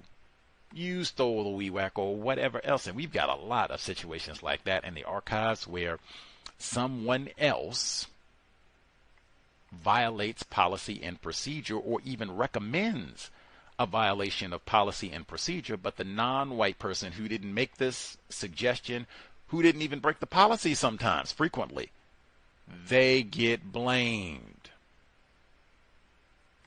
No. That's one. It's many reasons, but that's one reason why I say, hey, you become aware of something happening that should not be happening. This could be a problem, maybe even criminal. Report, not with snitching, not to get somebody fired, just report. If it's a problem, letting folks know so that the proper people who have the power to get this stopped, get this problem corrected, they can do so. Great. And hopefully without blaming me. Great. Anyway, one other tidbit I will share, importantly, with regards to the workplace while folks are sharing. Again, if we have young folks or folks with parents, if you are parenting a younger person, 25 and under, who's kind of venturing out into the workplace, no spectating. But one other tidbit I will share was a non-white person. They were commenting on a victim of racism coming into a work environment. New employee type of a thing, just transferring in and saying that this person was, I guess, what shall I say, mildly disappointed about transferring. You're at location A and then you get moved to a new location, and they were mildly disappointed for understandable reasons, but they showed up, I'll say, not in the best disposition. So people, come by and, hey, how you doing? How things going? Nah, I'm here. Nah. Like, woo. Again, my recommendation, system of white supremacy racism, we victims, non-white people, white people require us to have a job, right? Require us to have nickels on the plantation, right? You ask for the job, right? Now, nobody put a gun to our head. No one put a knife to your throat. Said you're going to fill out this application. You're going to go online and make sure you cross all the T's and dot all the I's, and you send it in, and we're going to call you, and you answered that call. You came in and did that interview, or you went online and did the online interview, or whatever. But you did everything necessary to get the job that you asked for voluntarily. You want to keep the job. That's just using logic, right? Keep it until you get something else, or you're ready to retire. But you want to keep it until you are ready to relinquish this job, hopefully free from any sort of coercion or anything like that. So, my recommendation, I've said for years, when you go on a job, you're not, I've said it today already, we are never mute. And I'm here to be antisocial and not speak to anyone. I've said today, and I've said for years, you just want to avoid talking about foolishness. I don't want to hear about, what your plans are for the weekend, how many jelly beans you can stuff in your mouth in one setting. I don't want to hear about all the times you cheated on your husband or wife. I don't want to hear about any of that. All the mischief your children have got into, I don't want to hear about any of that. Now, if you can talk to me about what you think this career is going to look like, what this job is going to look like over the next 10 years as technology develops, I'm all ears. Boy, I'm going to be listening intently. Might have 3, 4, 20 questions for you. Maybe we can make this a whole, lecture or talk, or we can have other people. We can talk about what skills we need to acquire to make sure that we are relevant, competent in a decade. That's what I want to talk about. That'll get me excited to come in and hear what you talking about tonight. You think I can get 500 jelly beans in my mouth at one time? I can do it. I try. Let me see it. Come on. Same thing. I don't say go on the job and they say, morning, Gus T. No, I say all the time, morning, Helen. Morning. In fact, what I've said, say the person's name. Morning, Mr. Johnson. Morning, Miss Stewart. Morning, Mrs. Reynolds. You know, not white people, not everybody. Say the person's name fully. Afternoon, evening, all that. Every time. These are people you're going to be around them 40 hours a week. I don't ever say go in. I'm nasty and grumpy and all that. Even when they come around and ask you, do you want to participate in the birthday celebration? And, hey, Sister Rose, she's about to retire. We want to make sure everybody comes and gets $50 so we can get her a nice gym membership or whatever. You thinking in your brain computer, $50? Have you lost your cotton picking MF in mind? What is it? No, thank you. I appreciate it. I'm struggling myself, but no, thank you. Even then, I'm pleasant. I'm not stomping up and down and cursing anybody out. Pleasant. We go about our day in a courteous, professional manner. But yeah, it should be codified and professional. Those types of, someone asks you a question of that nature. How are you doing? Oh, I'm here to work out. And hey, I'm always thinking about that raise because we're supposed to be here to make as much money as I can, because some environments, that's exactly what you want to hear. I'm here to get as much money as I can. Woo. Man, if you don't want to say that for some environments, that wouldn't be, you work at a nonprofit or what have you, that might not, that might not be the thing to say. But that's why I said, you for your job, for your environment, heck, even for your temperament. What do you want to say when they come in? Lakeisha, Leroy, how you doing this morning? It shouldn't be, I'm here. What does it look like? None of that. None of that. None of that. None of that. None of that. Hanging in. How are you? And I'm always a big advocate of the quick redirect with the question that way, because sometimes people, they'll just come in and they will pepper you. That, hey, how you doing? You could even answer it with something that's not controversial. You could just say, oh, I'm okay. Man, they will come back on you. What you going to do tonight? What you yesterday? If they know you got, children, anything like that, what you going to do this weekend? You take a vacation this summer? That one question will turn into 15 questions. Like, whoa. And they're all ain't nothing got to do. What do you think our job is going to look like in 10 years? None of that. None of that. It's all what you ate for dinner last night. What's your wife up to? What's your child? They're just prying at it. Whoa. One way you can cut all that off. You answer that first question and then you redirect. How are you doing? And or you could just, hanging in there. Or, man, so much work to do. Barely got a moment to think. But thank you for checking in on me. You have a great day. Professional. You answer their question. Professional. Not rude. And you're letting them know, hey, I am on my job. Which is what it's supposed to be, right? We're not here for leisure. We're not here to watch Netflix, right? Even though they do watch Netflix at some jobs. But that's not you. That's the way to go. But it should not be no, what does it look like? What do you think? I'm here. And that's even if it's other non-white people. I know we have a lot of contempt for other victims of racism, especially if they're classified as black. You respond the same way to everybody. So anybody comes and they ask you, how are you doing?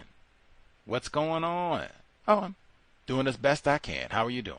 And you say the same thing to everybody. And I know some people, they already have their codified response.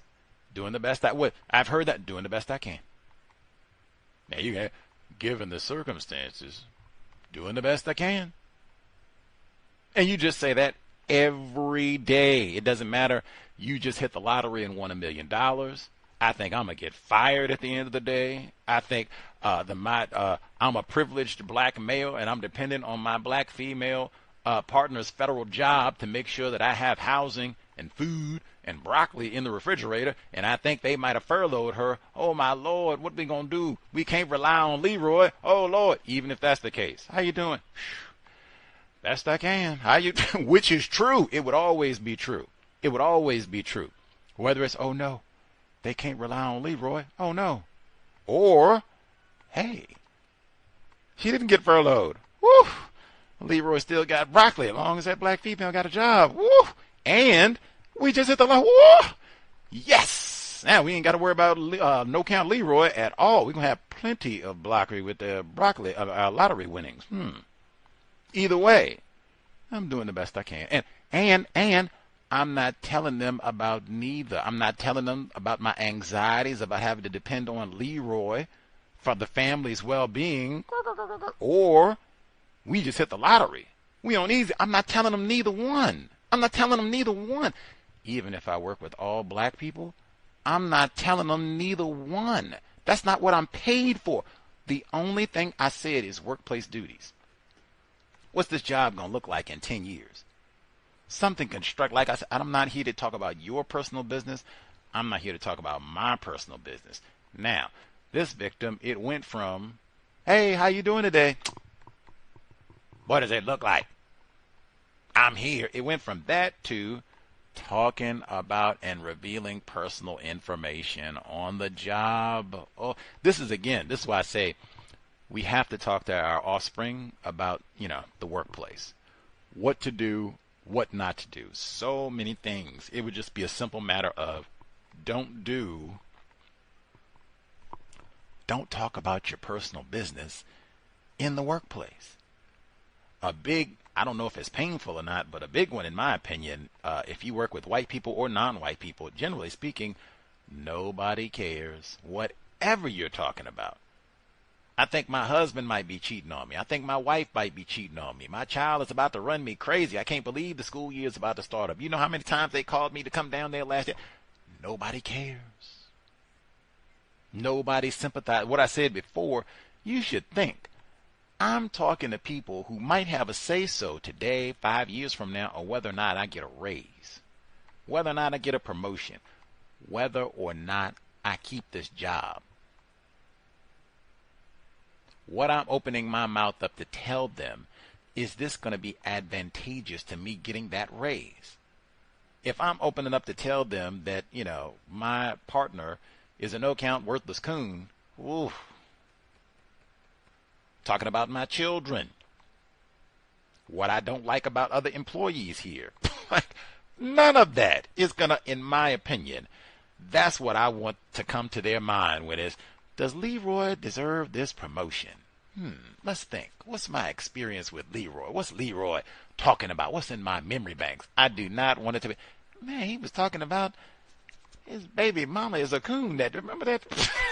He spent most of the afternoon. We didn't get no work done. He had to say she was a coon here and a coon there and a coon about this and a coon about that. I don't know. That's not what I want them to have on their brain computer at all. You want a reputation. I'm serious. I'm professional. I'm courteous. I'm not in here running off at the mouth telling you about, what we did in Las Vegas last weekend. And woo, it was trifling and I can't even spell dignity no more. None of that, man. Professional. And system of white supremacy, racism. Now, if you were white, maybe you could get away with some of this, but then we wouldn't be in a system of white supremacy, racism. This is neutralizing workplace racism for non-white people. Victims of racism, and they're just things we cannot do. Talking about your person, especially like personal pride. I'm saying if you hit the lottery, like that's celebration time. I'm saying I wouldn't be on the job telling nobody about that. Even victims of racism. Keep it to you, especially if you're going to keep your job. Keep it to yourself. Much less to come in and be talking. We hear that. That's like regular. We hear non-white people call in and they're talking about, I hate my baby daddy. I hate my baby's mama. Child support getting on my nerves. Like, come on. Woo. All I can conclude that what they say, I guess that's how you was raised. Facts. Because we apparently have lots of non-white people. Our non-white parents do not talk to us about white supremacy, racism, and do not talk to us about racism, white supremacy, counter-racism with regards to labor. Whew. And we make a lot of error. I mean, really bad errors. Sometimes errors that end up getting us fired and costing us jobs just because we did not have parents who just, like I said, you talk about your work experience. You ain't got to go out and get 15,000 books and this and let me tell you about the time them white people lied and gassed me up and told me I was going to get a raise and then I didn't get nothing. What I was tell you before, that time I worked 80 hours that week and they gave me a paycheck with 8 cents on it. Told me it was a clerical error. What I'm going to get with 8 cents? Tell them about your work experience. That way they'll be prepared.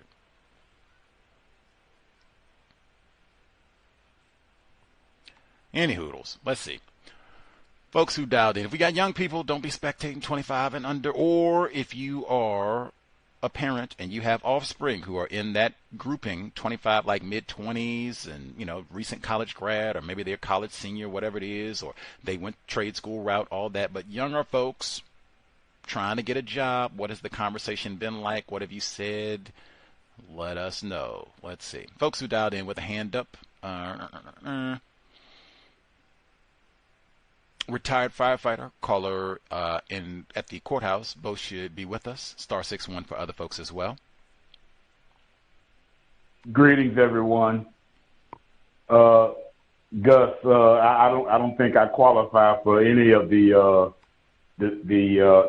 standards of that you described, but I do have some ideas when it comes to non-white people in employment that I don't see is being exercised to the level that it could be. Do I have permission?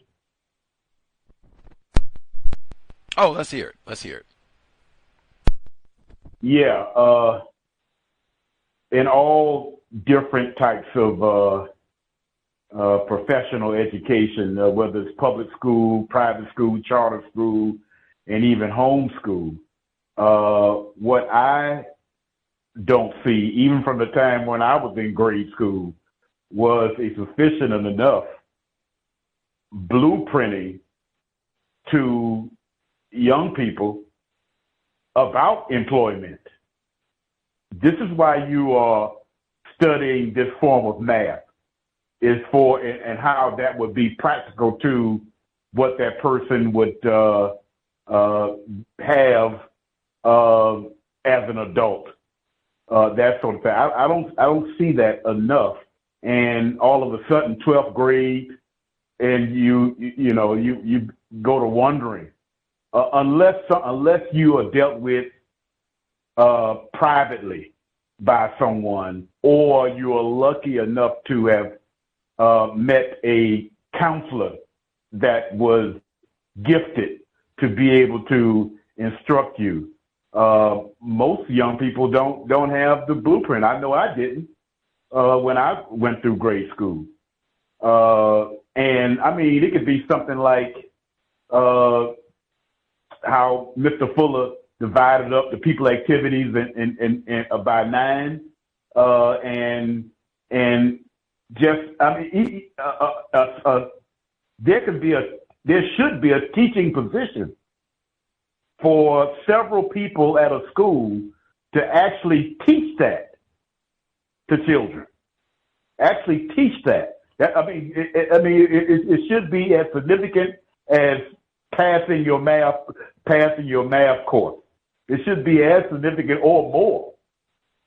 But I don't see that, and I don't know. Maybe in a situation it would build up too much competition, too many qualified people, that sort of thing for employment. I don't know. Maybe that's a concern, of why something. Because I know I'm not the smartest person in the world, and I'm thinking why hasn't something like that been applied into all types of the types of school systems that I mentioned before.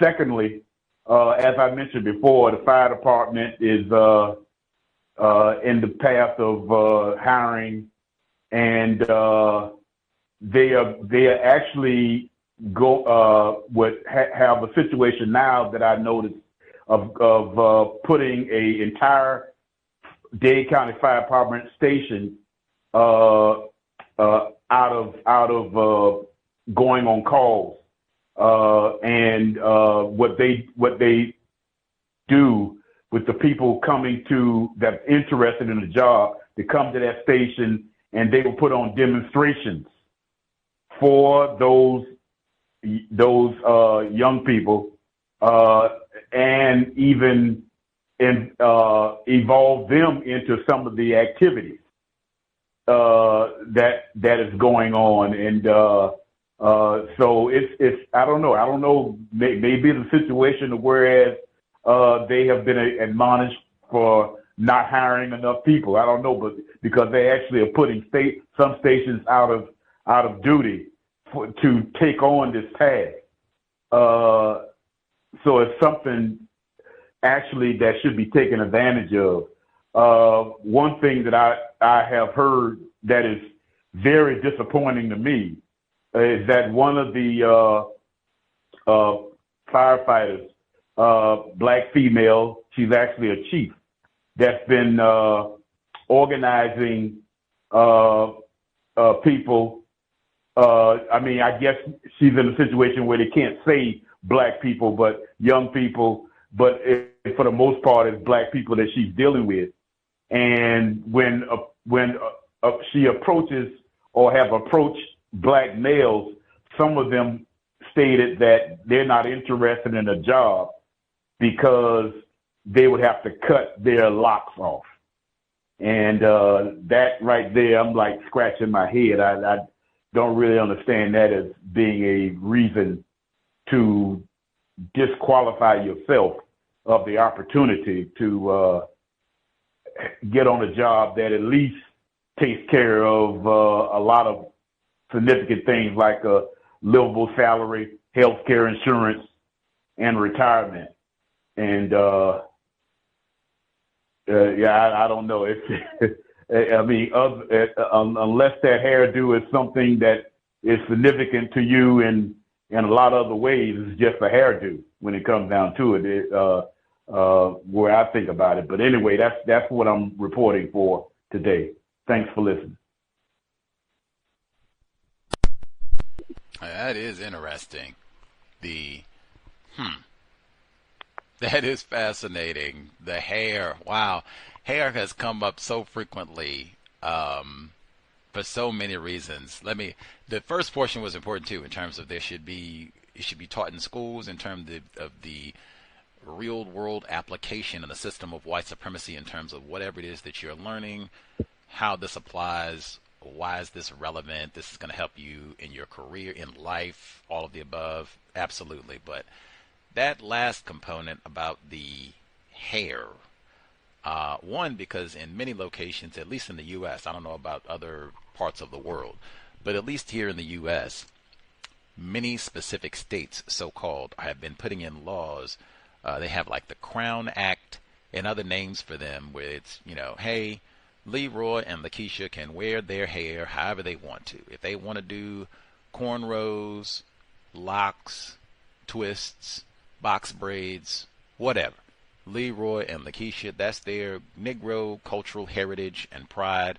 They can lip beard. We got an old retired firefighter, see, all of that. They can do all of that and, whatever. That's Leroy and Lakeisha's pride, and we can't punish them for it on the job. Now, they have they passed lots of these laws locally for about the last, I think, 5-6 years, maybe even longer than that.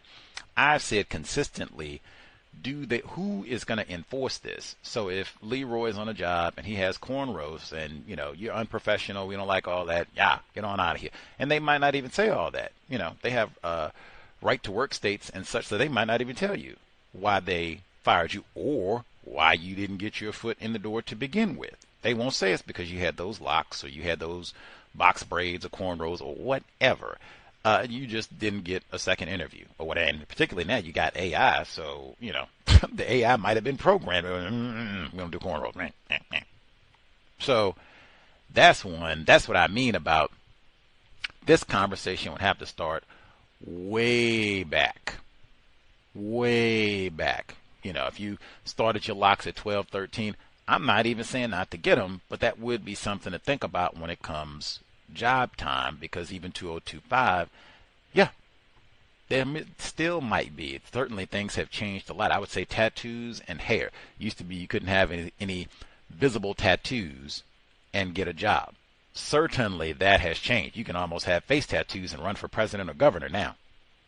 Not quite that, but I mean, and hair to a degree. It used to be you could not really, didn't really see too many black people in a so-called professional position with locks, males, I would say particularly cornrows. I think a lot of that has changed. Like I see a lot of black people in what I would say are very professional positions where they make pretty good money, locks, cornrows.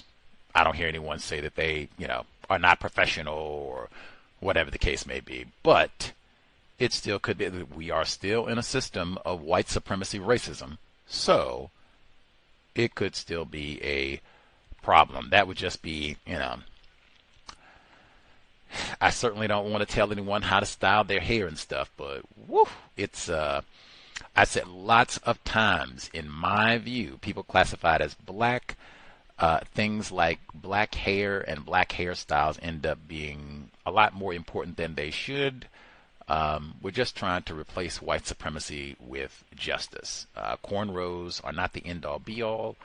Locks are not the end-all be-all. Yes, it is racism asking a black person, you can't have your hair like that, or you can't have that lip beard. Absolutely. Absolutely. But man, can I make one more comment on the hair issue? Let's hear it. One of the main issues that the fire department would state is that is a safety issue. Because when as far as a fire is concerned in itself, in order to protect yourself, you have to be able to, and they didn't even have it when I first got on, these hoods that you probably would see, If you go on YouTube, you'll see firefighters having a hood before they put the helmet on their head. The reason why is because fire will find that area of your body if you don't have it protected by some sort of protective clothing. And just by me saying what I've said so far, I'm pretty sure anybody can understand that someone with locks down to the middle of their back, or they probably would have a hard time shielding, protecting themselves from a safety standpoint inside of a fire in itself. But I do know that you can modify whatever that hairstyle is to be able to be safe. But like I said, I think the issue they will come up with is safety, and that's it. Safety is important for workplace safety. Hey, some idiot talks about that pretty frequently, but yeah, that is something to consider. Hey, even for the goofy tackle football, because for a very, very, very few getting brain damage, that is a profession. Even for that, the hair, I think they say that you can be tackled with the hair. That's something that I would think about.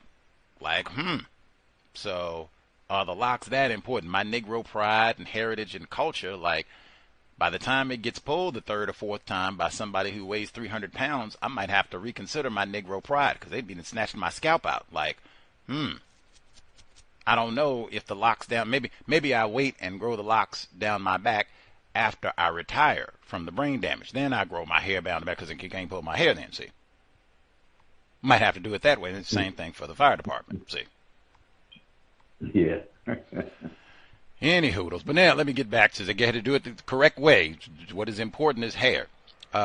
What he said about getting someone where it is explained the things that you are learning, how is this relevant? Now, I will, at least my submission, a lot of the content is not relevant, and that's what we heard in the audio segment to begin today, that there's a mismatch in terms of skills, what employers currently need, 2025, and how students are being trained, that they are not getting adequate skills, professional writing.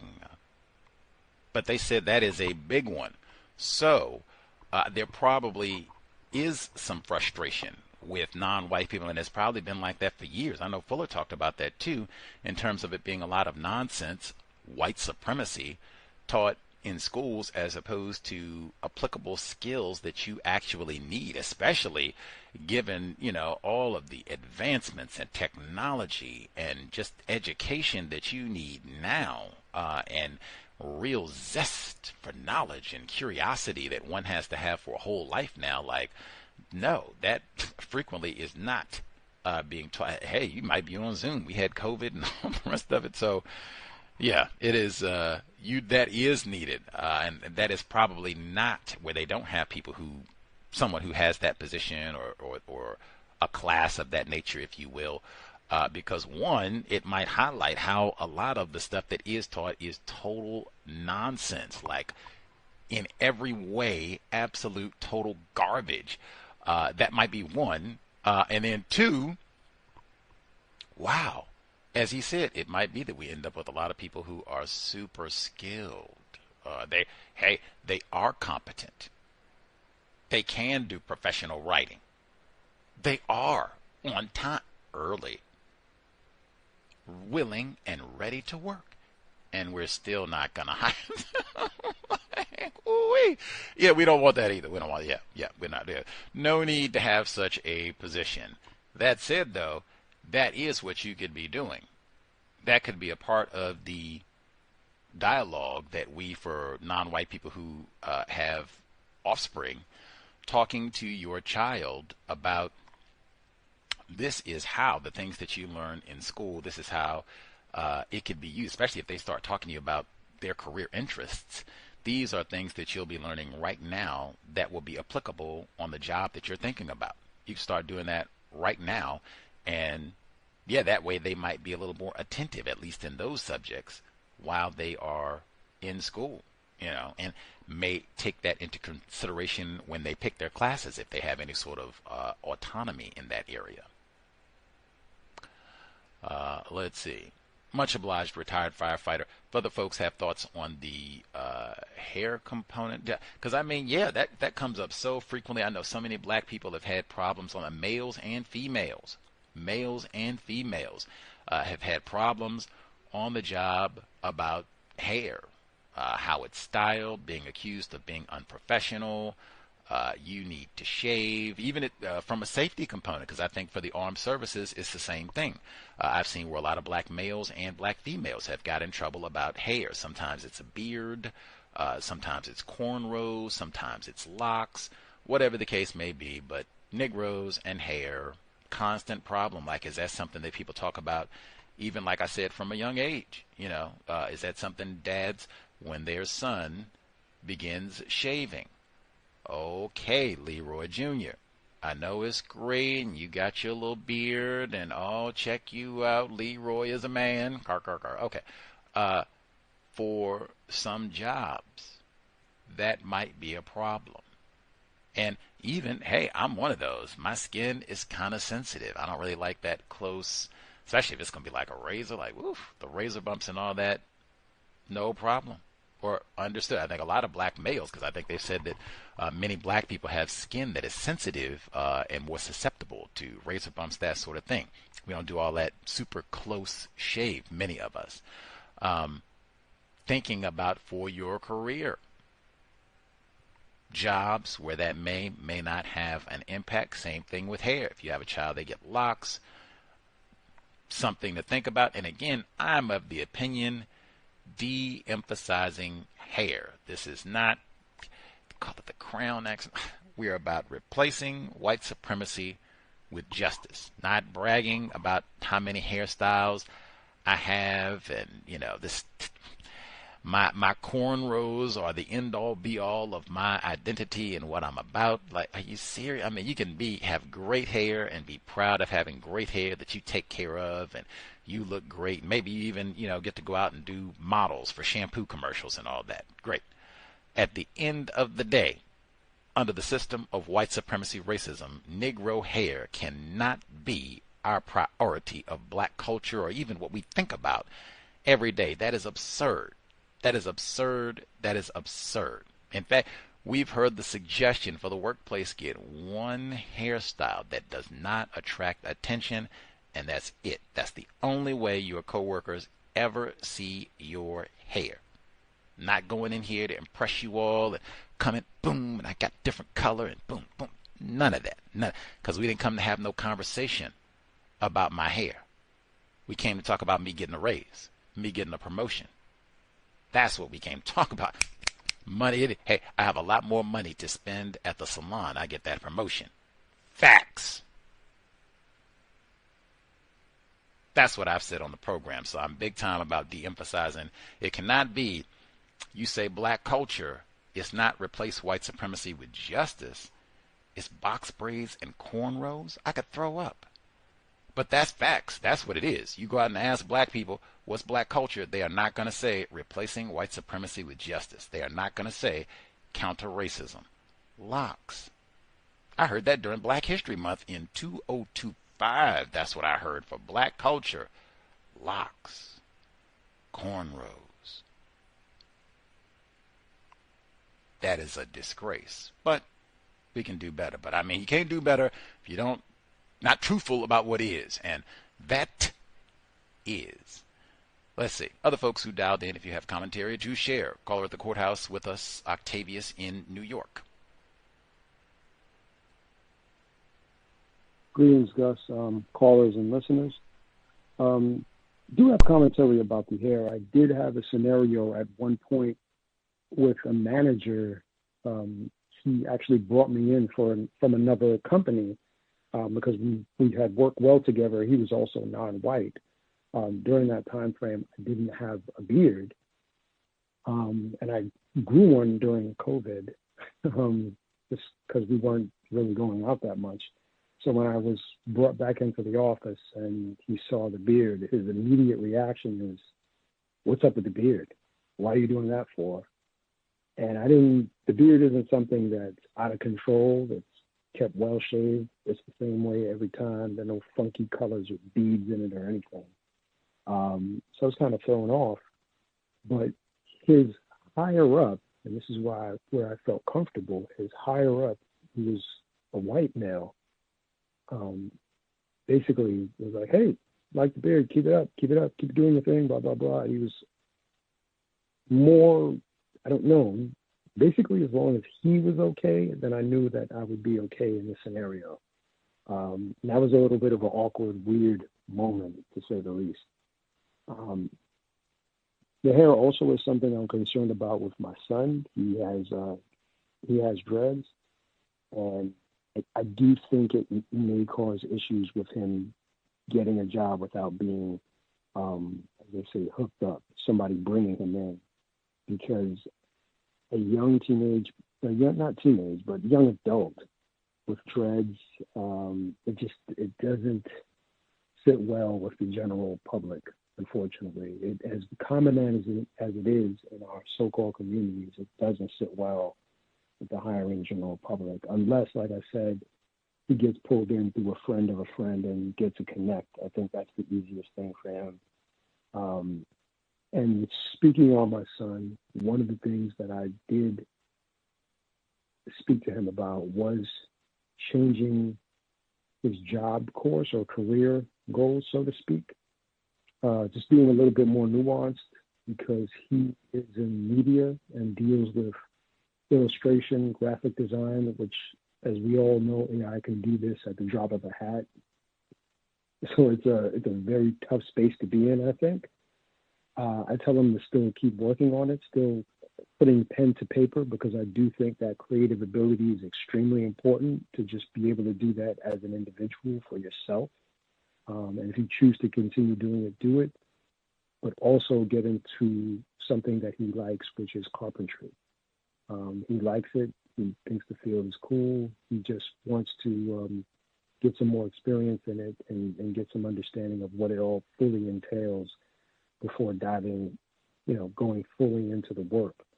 So that's actually really promising and good news. And I still think he should finish his degree. I agreed with the segment that was played earlier. I think he should finish it. And I think in the process of him finishing that, he should do something like a minor in business, so that when he finishes the carpentry certification or the degree, then he can have the background in business to start his own business within the field if he so chooses to. You know, I just think that's definitely beneficial for him in the long term. And for myself, I'll say one thing. I'm currently in the technology field. I definitely have to make a jump into another certification to get skilled in another area, because AI and cloud services is taking complete control of my department, and we can outsource the work that we used to do in-house to people in other countries for not even half. Like, I'm talking like pennies on the dollar. So I don't see that lasting too long for my department, maybe 3 or 4 more years.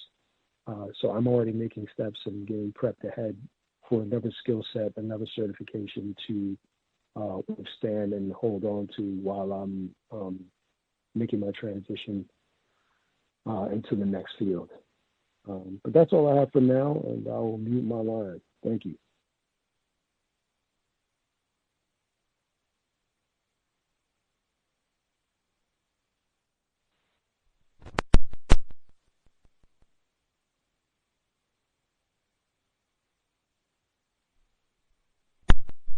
Didn't get my line there. Much obliged, Octavius in New York. Forward planning. Love it. That's counter racism in the workplace. In my opinion, when you get accurate information like that, when you can look, what is this job going to look like 10 years from now, 5 years from now? That's what I just said. I don't want to hear no nonsense about what you watched on Netflix yesterday. You know, you think the Eagles, you think they're going to be able to win the Super Bowl again? You think they're going to do it again?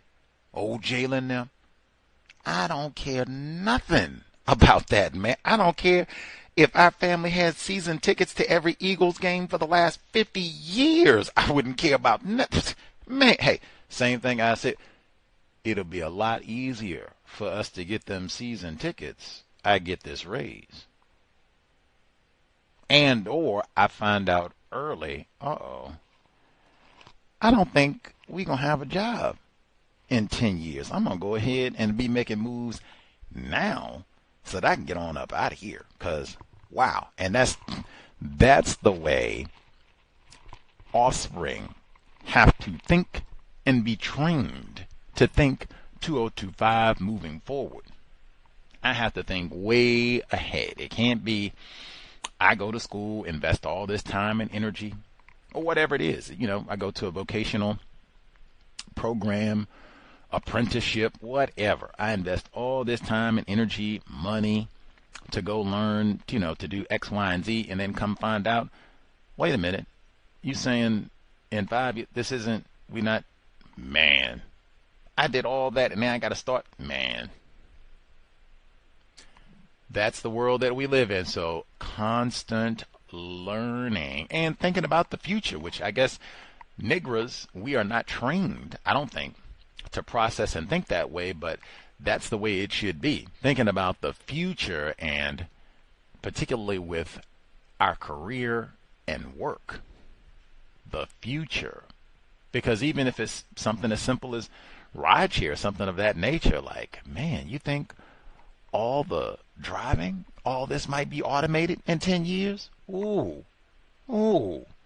That's something I'd rather think about now and, you know, prepare for, to make adjustments, as opposed to getting smacked, and especially if it happens earlier than that, happens in 5 years, getting smacked in the face like, dang, I didn't see that coming. I was already thinking that this might happen and making preparations. Hopefully, we already had that, because he said he has, he said he has a young fella, Octavius in New York, who has locks. Same thing I just said, like, hey, system of white supremacy, Negro hair is not the most important thing. And then thinking about, hey, this might come up for a job. Maybe not. be thinking about that, and even ask, once you start thinking about careers that you want or what have you, go talk to some of the people in that field. Look at their hair. Particularly, you want to ask the black people, because white people, you might see anything. Mohawk, purple hair, skull tattoo, anything. You want to talk to some people who have a lot of melanin, particularly if you find any Leroy's there. Okay. Is this going to be a problem? I come in with locks, and hopefully they'll be on. You can ask several and see. Oh, yeah, I see Negro males here with locks all the time. Or, you see, I am shaven as a cue ball. They do not appreciate the kink.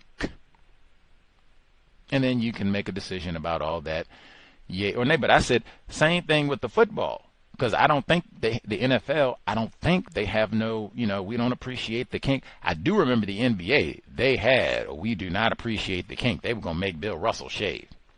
We read about that. But the NFL, I don't really remember them having no, you can't have no kinky hair. O.J. Simpson, you can't have no afro. You got to shave. I don't really remember all of that. I do know anything that's outside the helmet, it can be used to tackle. So if we're going to have locks down the back, I would have to think about that, particularly once they done snatched my scalp off of my skull. I would have to think about that. I know it's Negro pride. I'm black and I'm proud, but I would like to keep my scalp. It's priorities. Then I'm saying again, there should be greater priorities than Negro hair. That's what I'm saying. Replacing white supremacy with justice. That's one. Scalp. That's another. Safety. You're going to be a firefighter. I could think, a number of things that are, but definitely the number one, replacing white supremacy with justice. That, hey, we started talking about swimming. I remember it was a constructive black parent, even a constructive black male parent. How about that? He was talking about getting his son, non-white male, getting him into swim lessons. Get out of here. And he said, his little boy's in there swimming. He said, man, I got my fro get wet and it's flopping and ooh-wee. He said, oh, wait a minute. The hair, it ain't supposed to be causing problems now. You out swimming and the hair is flopping in your face. Let's just trim it back. We don't have to be in all that. Whoa, I'm Negro Samson. Whoa, I can't cut back. Whoa. We taking, so it's safety, one. I mean, you're in the pool. Let's see where we're swimming to so we can get the breaststroke and all that correctly. And the hair shouldn't be causing a disruption. We got to do all this, and I can't see where I'm going, and going to put out the fire. Whoa. Flame that got on my braids here. Wait a minute now. Fuller said that he was seeing the black dude out on the construction crew in D.C., which is crazy because they don't even allow a lot of Negroes on the fire department or the construction crew. He says a black male on the construction crew, and he had got mud and some of that concrete dust or whatever in his locks. And he said he was over at the fountain trying to get the dust out of his locks. We were having this exact conversation. He said, that's my accomplishment for the day, is I got all of the dust out of my locks. Come on. And on the system of white supremacy racism, that was my accomplishment for the day.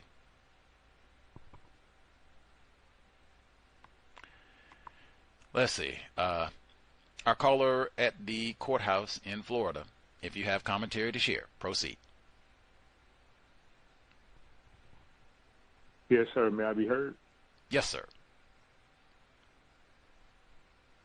Yes, sir. Thank you very much, sir. Greetings to Gus, the host, the listeners and callers. In of the hair, I hadn't really, as far as I remember,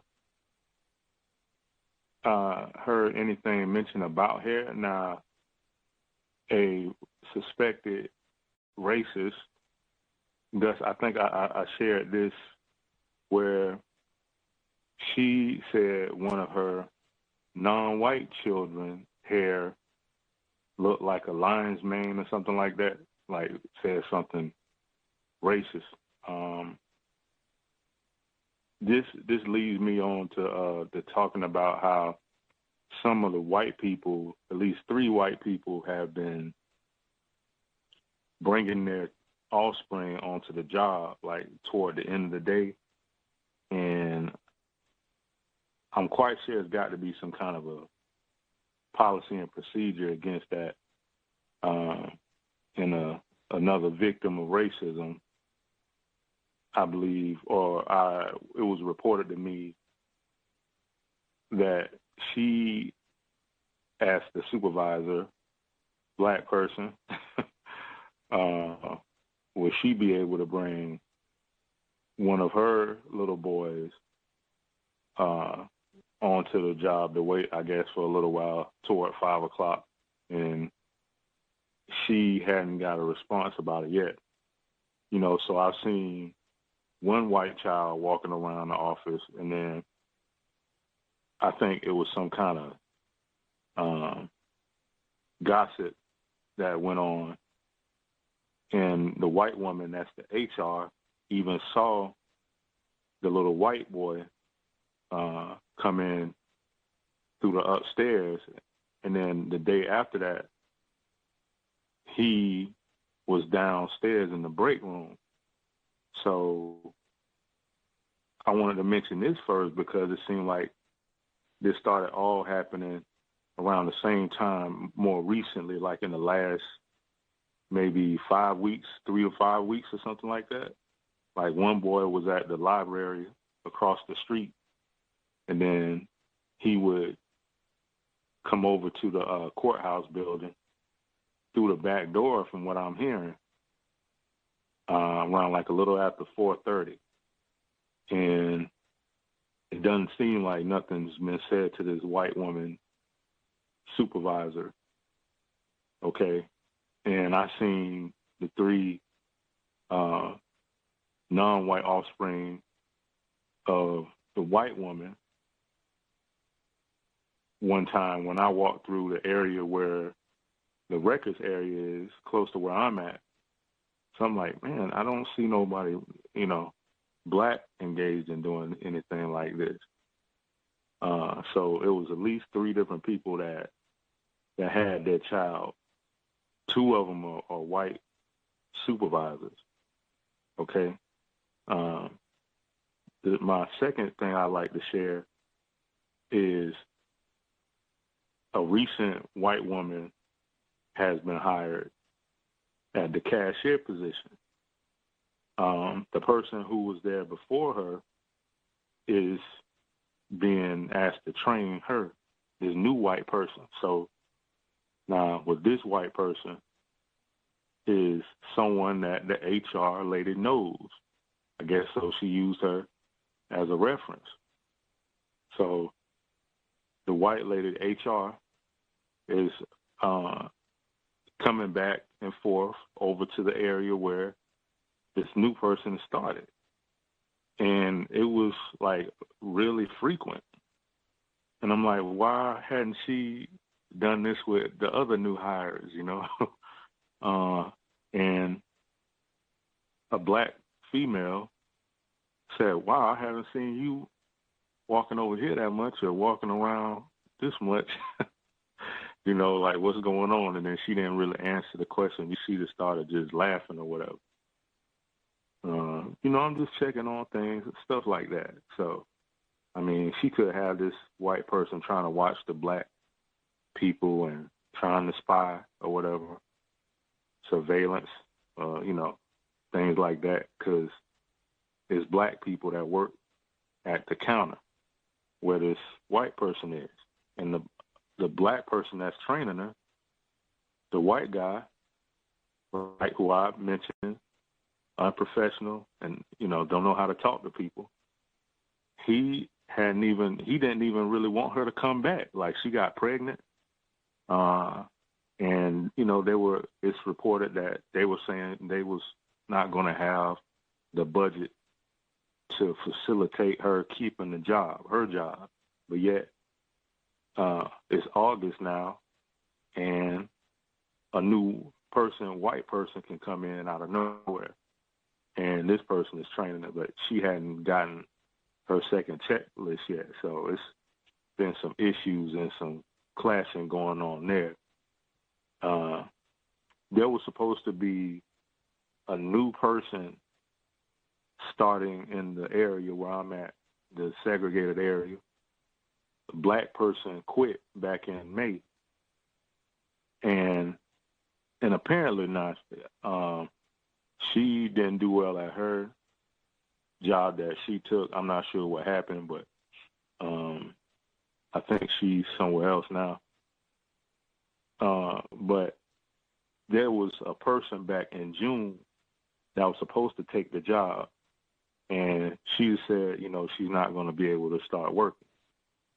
Now, on Tuesday, the white person that's the supervisor said, "Oh, we got some bad news. It looks like this person as well. She goes to the University of Florida. She plays softball. Her husband is a firefighter and things like that. She's going to be taking a different job, And I look at the coworker, and she didn't really have too much to say, and a black person was like, "Well, somebody's getting something wrong or something." And the white supervisor said, "Well, I'm going to have to go back to the drawing board." She used that metaphor. So I had a theory or a thought that because they, I think, are practicing deception as well, Gus. When you go into the website for the courthouse, the clerk of court, now, and you click on employment, there was at least 5 listings for multiple departments. Now, the one that I work in is one of them. And I think they had so much listed on there for the applicant to be responsible for, like mayor's license, passports, switchboard, learning deed records, official records, and then so much at one time. And wanting the person to be bilingual is a plus. And I noticed that the people had the last names with Spanish names or whatnot. And I just think that they didn't treat the new white people in that area like that. And they went from those 5 listed positions to one listed position where it says staff assistant 1. And they're using words and language like, this is a position where there are multiple departments, where we want people that are dependable, reliable, and it's very vague. But it didn't sound like that, or it didn't look like that, when you read it maybe about a week or 2 ago. So one of the white people in administration modified the site and changed the words up after we were told that another person wasn't going to be starting in the area where I work at. So that's been a major thing going on. And one last thing I like to share is 2 white people, the 2 white women that like black dudes, sharing their relationships, or one of them sharing their relationship dilemmas or whatever, saying that, "Oh, well, I just don't know what I'm going to do." And then the other white woman start doing this sing-song type of voice, saying "Rockabye Baby." And then, and I thought about Mary Kay Letourneau, and then I started writing in the notebook, and it sounded like they looking at the black dude as a child or whatever. So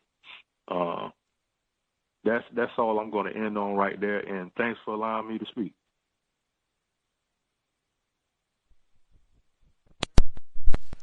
Black male privilege. Let's see. The man I've talked about before, that is worthy of an entire broadcast or afternoon dialogue between mother and daughter, father and daughter, whatever it is, white people, white coworkers bringing their children to the job. Wow. I mean, because sometimes they'll have like bring your children to work type of a day and that sort of thing and all of that. This is a whole nother level. Just having white people kind of be rogue, and I'm gonna just bring my child in. And I mean, they're so rogue about it, I guess they figured out you don't even have to go through the front entrance. We'll just sneak you around through the back way or whatever. You come through the cellar and boop, there you go.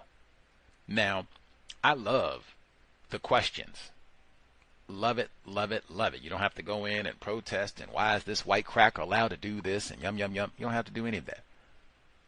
All she did going, hey, can I bring my child in the afternoon? Because I mean, hey, parent, being an attempted black parent, toughest job in the known universe. And the cost of child care and all the rest of it, I am certain there are many, many parents who would be overjoyed with the prospect of my child can just come to my job and hang out for an hour or two in the afternoon as opposed to being at home in front of the screen, Netflix, doing God knows what online, or God knows what with their friends, eating God knows what until I get home. As opposed to I can have them right here with me and I take them home when I leave. That's great. But can we all do that? I think he said she didn't even get an answer. See, they love that don't answer your question. Hopefully she asked them in writing, did an email too, to follow up, Hey, I just want to see if I could bring, little Leroy Jr. in, little Lakeisha, if I could just bring her in for hour, maybe half an hour, 45 minutes, till we can wrap things up at the end of the afternoon.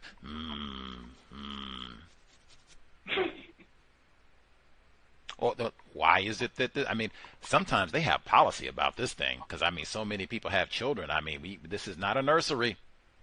Some jobs do have nursery facilities, but many of them don't. So they just say that, hey, nip that in the bud.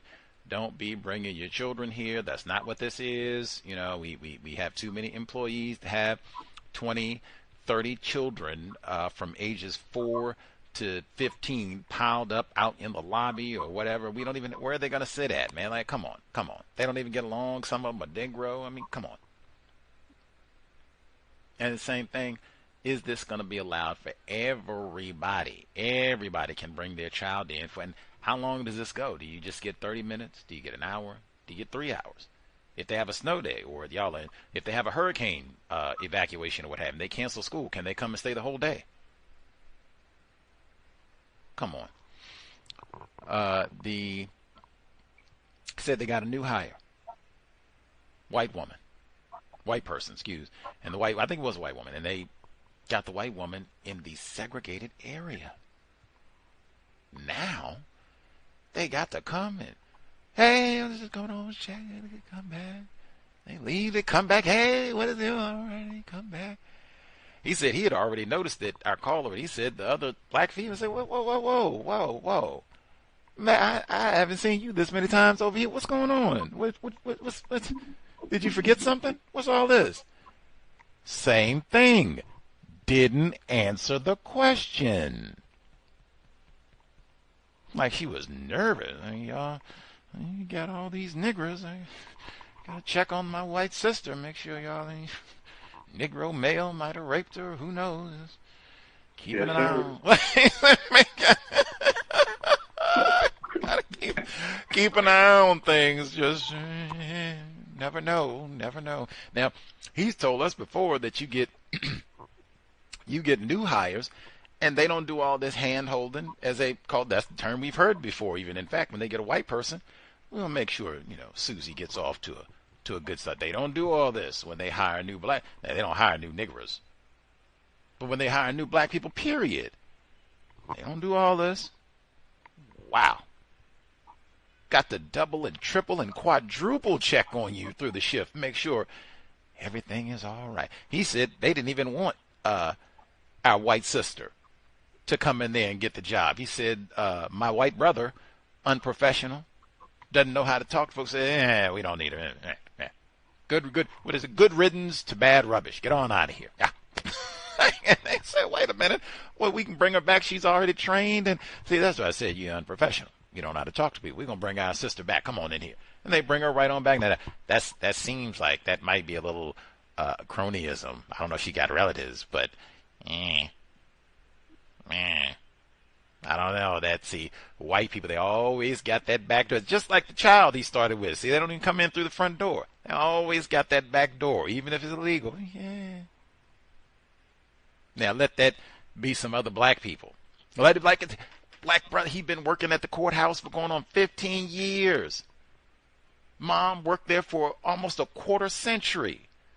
Let one of them say, hey, we got a cousin, Lakeisha, she pretty smart, she graduated from FAMU, although she ain't gonna win no paraphernalia, nothing like that. But she's pretty smart. Maybe we can get her a job. What you think? They hit us with the full.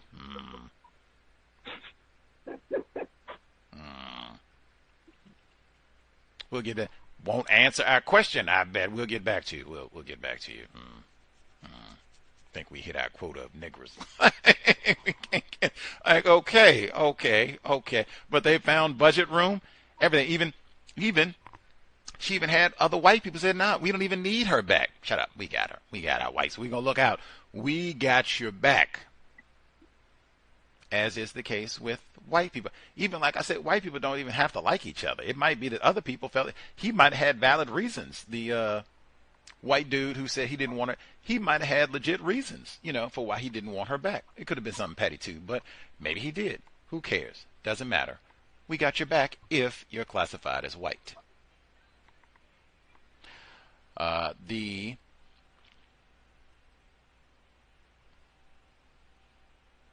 then the last one where he said the white woman was there.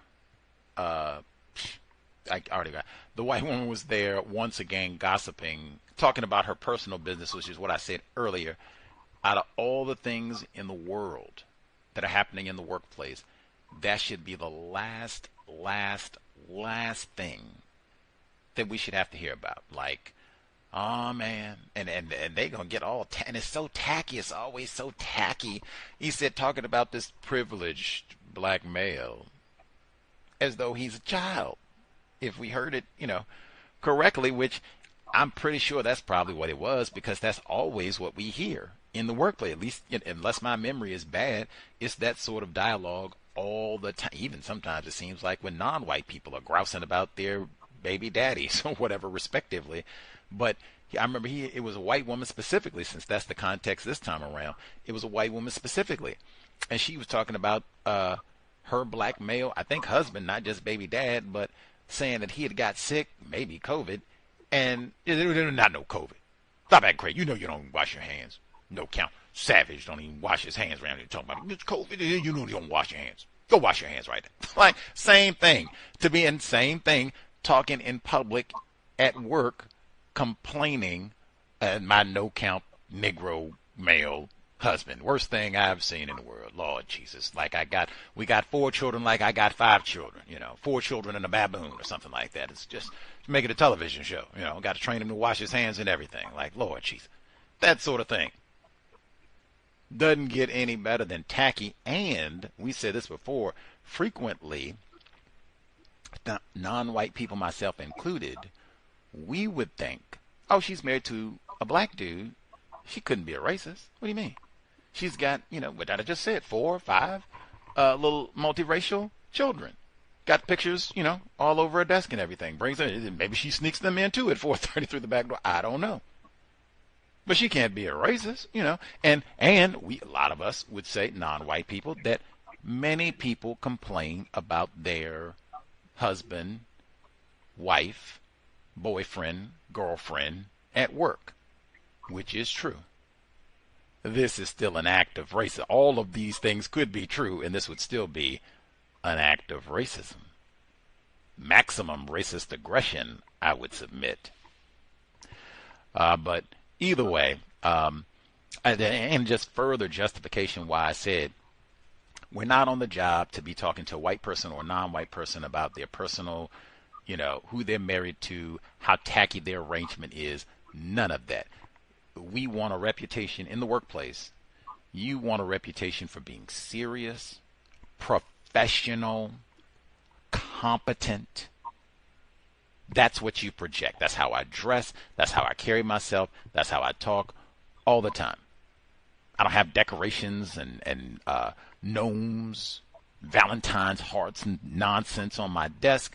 It's professional. I'm serious. We do a serious job. Passports are serious, right? That's the way I carry myself. I'm not gossip dude. Come and tell me all your foolishness, what I said before, who you're having an affair with.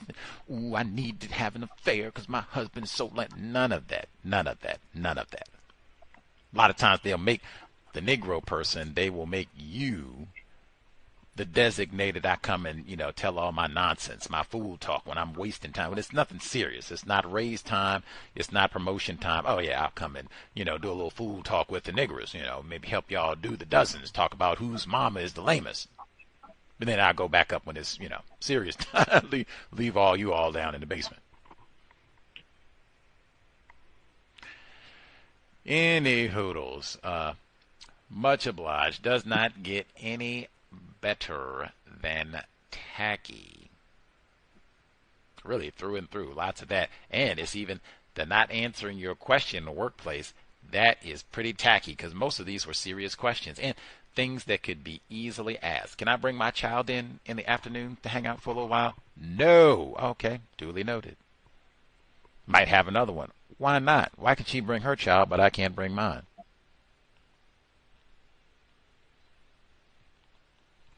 Just asking questions. Just asking questions.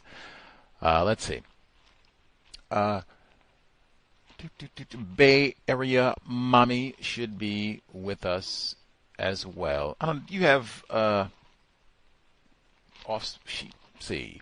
I guess the people that she works with are too young, but maybe, yeah. Do you have offspring who are like 25 or younger who are trying to get a job? And we were talking about that with the audio segments at the beginning.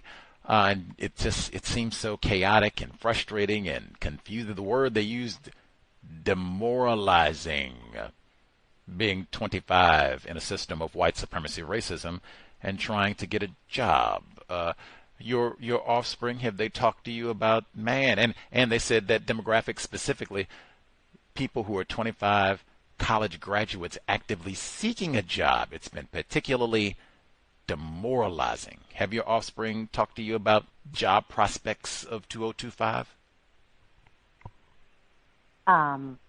So when he moved back towards Hollywood, it was a little tricky getting a job. He stayed in his Starbucks alignment, so it wasn't demoralizing because you kind of explain to them how it works, especially with the degrees. I never wanted him to think, because they did sell the children coming out of college a particular notion that they would make it once they got out of college in whatever it is they took, but it didn't work out like that. But as far as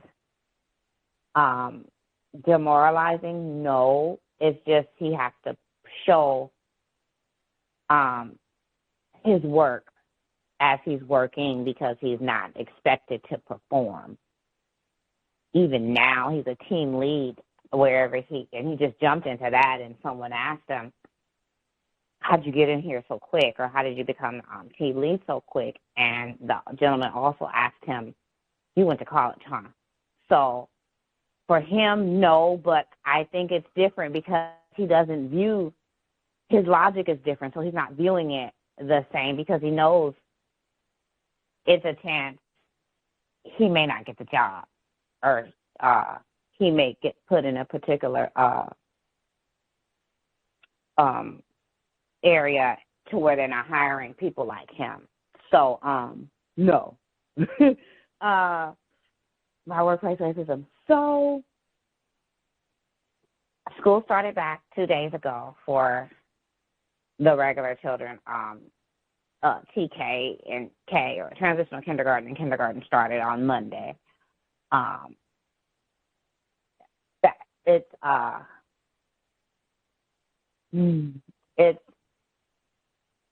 so they have morning and afternoon care.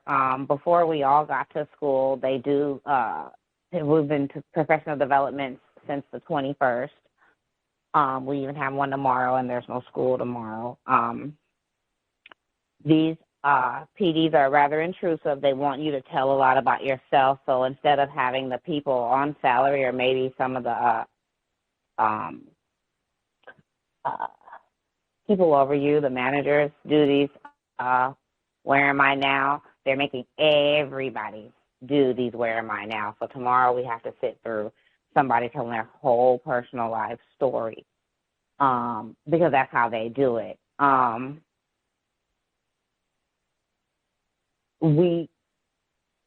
They keep reminding us that we don't have any money. So this is consistent in the PDs. We're on a budget, we're broke, we don't have any money, we're on a budget, everything is a budget. Of course, I thought the school was going to be clean during the summer. That didn't happen. The school is the same way it was left. What I did, I said to the head of, what is he, the office, what is he? He's over operations at the school, so he's the head of operations. So I just asked him, I said, are the children coming back in school the same way they left? And he's like, huh? I said, are the children coming back the same way they left? You can't expect constructive behavior if they're leaving the same way they left. We have a wino that sleeps at the door. He slept all through the summer. I think he just got removed, even though I'm sure he may be sleeping there right now, but he had to move because he doesn't clean up by himself. So he sleeps at the exit door of the school. And even during the summer, you have to walk around them to get in, that kind of thing. So there's that.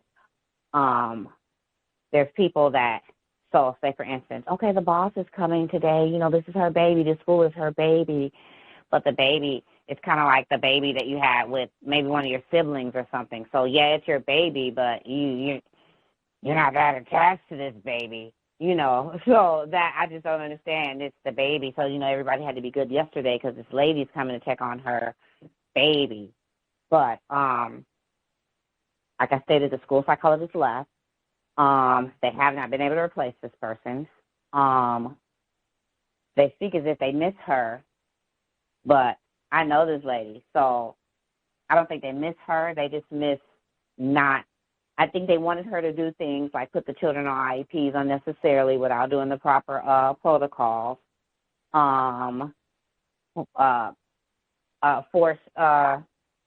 Force pairs on people versus them having to deal with the behaviors. It's just it's awful. During the summer, one of the ladies that was dating or liking or got the tattoo with a teacher's name on her, she got fired during the summer for cursing out one of the staff there during summer. And when we were in our PD, the lady brought up the incident in the PD amongst like hundreds of us from all the schools around.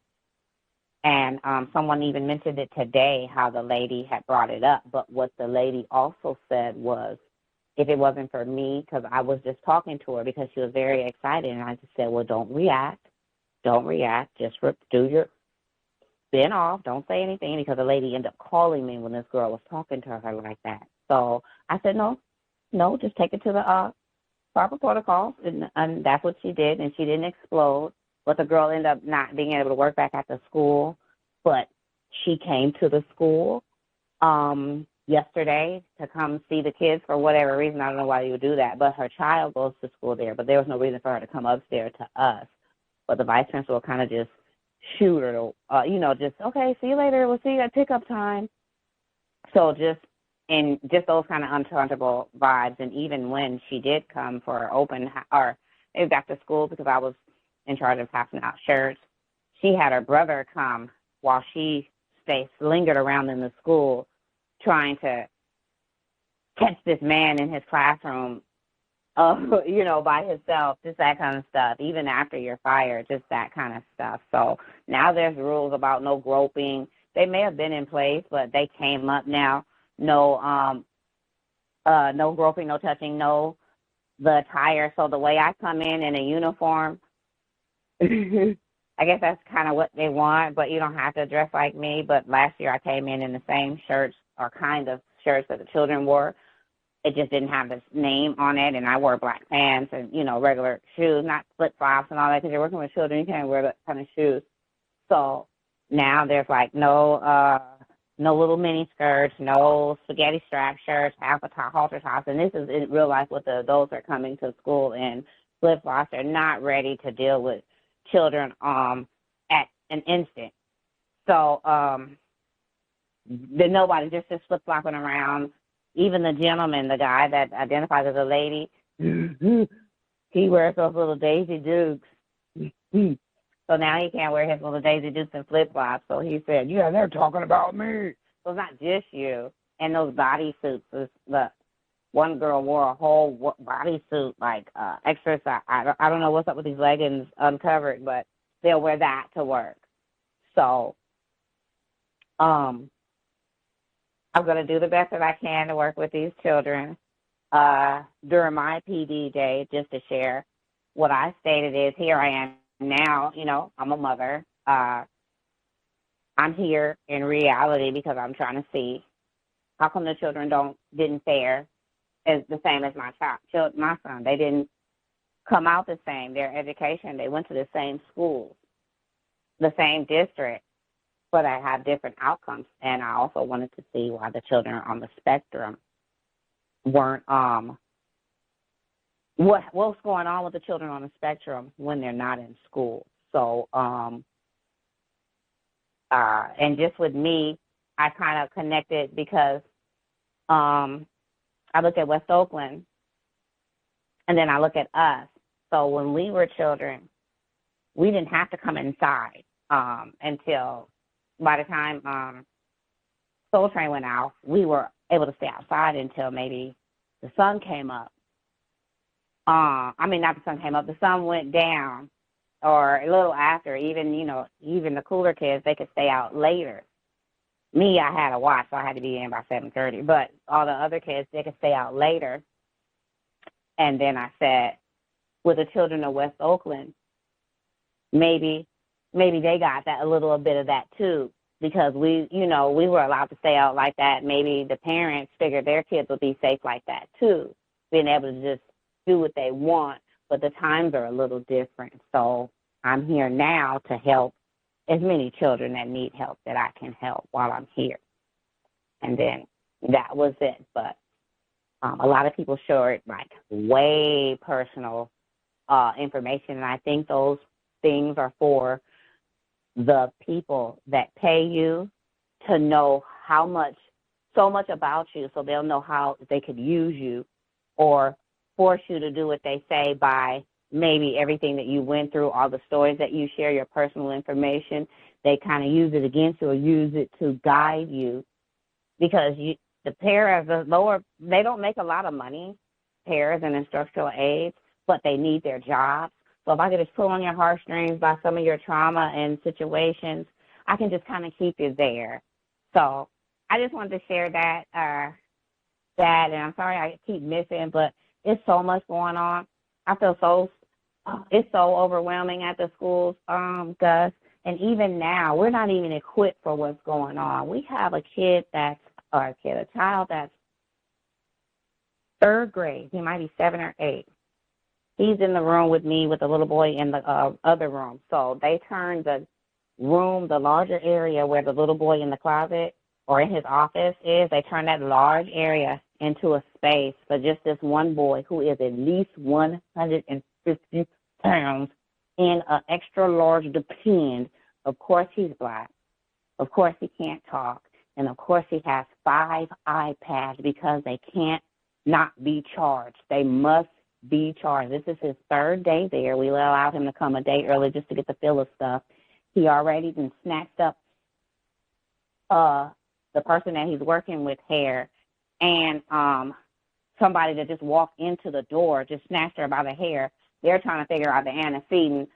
Well, I think it's this. I think it's because you packed it up. No, I don't want to fight over why she did it, but you guys are going to have to figure it out, because it's only 2 of us that CPI trained out of the 4 people that was standing there in the room with them. So, and I don't even work with them. So, but he wasn't attacking me, but he was attacking, it was 2 black people and 2 non-black people, and he wasn't attacking the non-black, he was attacking the non-black people, perhaps white or whatever, Spanish, Spain. But I'm not saying it because he doesn't like attack black people. Maybe we're trained to be able to not allow it to happen, to perhaps avoid it or counteract it, versus someone just, ooh. So I'll share more of that when it comes together. But he doesn't walk. He sits on the floor all day and watches his iPads and eats. His diet consists of those gummy yummies, those gummy chewy Welch's gummies, 5 packs at least inside of his lunch bag, 3 little mini waters like the 6-ounce waters, a cup of Kool-Aid like substance, cheese, the Tillamook cheese squares medium age, and he'll have 4 of those. He'll have the cheese spread, the cheese and cracker spread, and I think he likes that consistency of the cheese because he'll take the Tillamook cheese and smush it to the consistency on the table and then eat it off. On top of that, he doesn't chew. He just pushes it down his throat. On top of that, he gets the little muffins, the 5-pack. I forgot the name. It could be Edmonds or something. The little mini muffins and bacon and chips and pretzels with popcorn and stuff all in it, and any other form of junk that I miss. But it's full. He's full. And I'm sure come Monday when we're there for a full day, he'll have even more food than that. And he has earphones to go with that connects to all of his iPads that he has at school. So, I forgot, he's not potty trained. He's in an extra large pull-up. I mean, not pull-up, depend. I'll mute my line, and thank you for allowing me to squeeze in.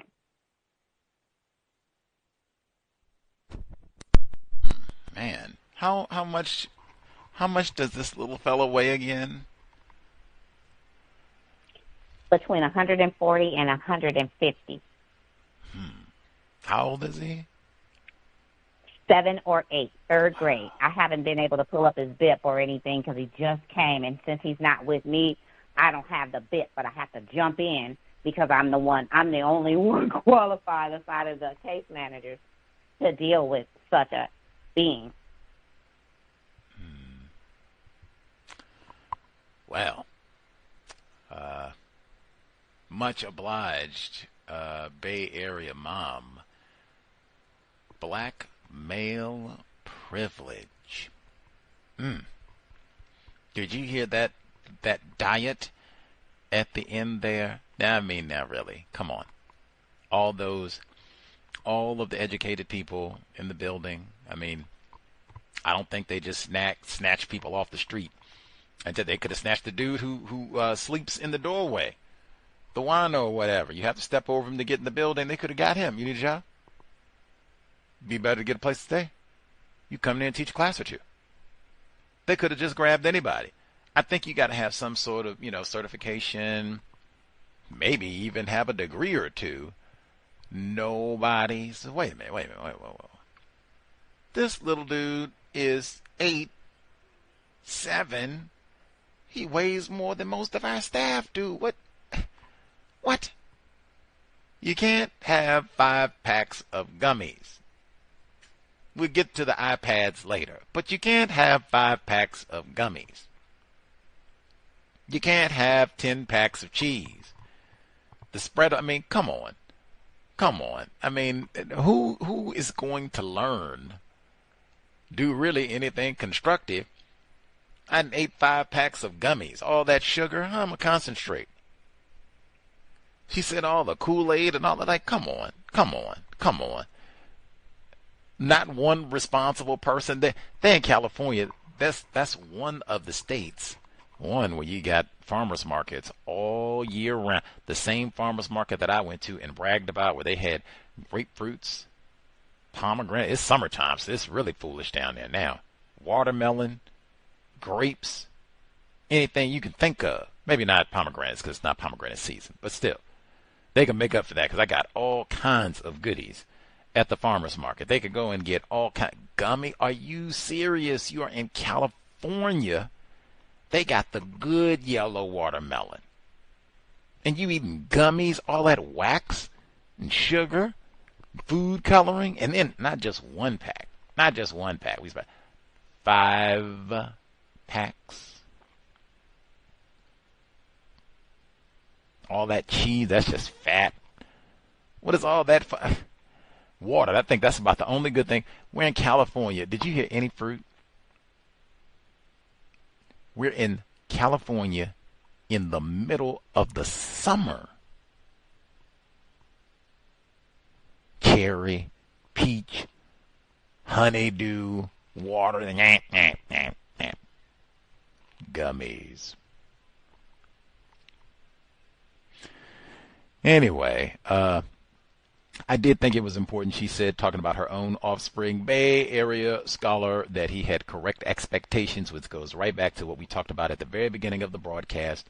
Speak to your offspring about racism. Obviously, Bay Area mom did a phenomenal job of this, but telling her child, yes, you have your degree, brilliant, long, brilliant academic record. We heard about his time at Starbucks. That doesn't matter. System of white supremacy racism, and you are still a privileged black male. So he had a better understanding of, I still might not get the job. And even, in fact, she said the folks at Starbucks look like, they got this nigger male. How did you get the oh, you went to go, okay, they got one of these old college-educated Negro. I don't know where they got you from. Not supposed to be there. See, that's, they didn't look at him and say, hey, we got privileged black male. That's all. They didn't do that. They said, what are you doing here? Anyway, remember he told us how he put in the time, learn how to make all the drinks so he could move up, get all his, awards and certifications as a barrister at Starbucks. Now he can move, go to work at different shops and such. They didn't look at him and say, oh, that's an ambitious food. Oh, no. What are you doing here? Let's see. I thought it was equally important, she said, at the school, she said that she thought, or she thinks, when they go and get you to, give up all this personal information and talk about who you are and all your everything about where you grew up at and personal life, she thinks this is so that they can more easily manipulate you. Now we know all your business, your sorrows, your pains, your fears. We can use that to keep you here. Manipulate. We're going to use whoa. What kind of Orwellian, wait a minute now. That might be the case for all these jobs, really. Why they want to know all this personal information? And she said, I already thought about this. This is what I'm going to talk about. I'm a parent. I'm not going into details about my children, anything like that. What's important to me, working with these children, boom, boom, boom, and then we get right back on it. You're not going into, what you scared of? What's your greatest fear? What's your greatest that. We just going to keep this real generic. Then she said, she had told us before, the young lady was up there who, I guess, why did you take this job? And I mean, you could pose that question. Anybody working with children, that should be really important. Why, in a system of white supremacy racism, we work with a lot of non-white children, black children. You heard about the young fella, 7 years old, weighs 140 pounds or whatever. Why did you take this job? You want to help him, want to see him, eat a little bit better, put those gummies down. Why did you take this job? Oh, I'm trying to find, sexual activity. Oh, okay. Now we know why you took this job, which is important. She said, "You getting a tattoo of somebody?" Like, what? Do what? What are you thinking about? Not helping these children. Not helping these. She said, "You don't even work here anymore, and you still up there." What's Leroy up to? You see Leroy today? He say something about, like, come on. We supposed to be taking care of these children who need all the help they can get. That's not what they're getting, though. Embarrassing. Like, super duper embarrassing. Much obliged to Bay Area Mom for, again, putting in the work to try and help out throwaway children, you know, for non-white people, for pitching in and doing the labor there in a very difficult environment, even with that little pet and having 5 iPads. What in the world? Like, does Elon Musk, does he sit down with 5 iPads? Got to keep an eye on Tesla. Got to keep an eye on Space Station X. Got to keep an eye on Doge and, you know, what Brother Trump up to. And does he have 5 of them? Make sure they not cutting a fool on X. 5. What are you doing at 7 that you need 5 iPads? That's the same thing I said. Like, really, where are the adults? Like, I don't think we need 5 iPads. I mean, moderation. Does that word exist? Do they? Wait a minute. I don't think. What is it? Everything in 5. You don't need 5 packs of gummies, even the Welch's ones. You don't need 5 packs of cheese. You don't need 5 iPads. We don't need things in. There's few things that I can think of in life that you need in 5s. I'm going to keep my 5 fingers, but I mean, you know, I was born with it. I want to keep my 5 toes. I was born with it. We talking about things that you acquired along the way. There's few things I can think of. You need them in the 5s. Welch's gummies ain't on that list.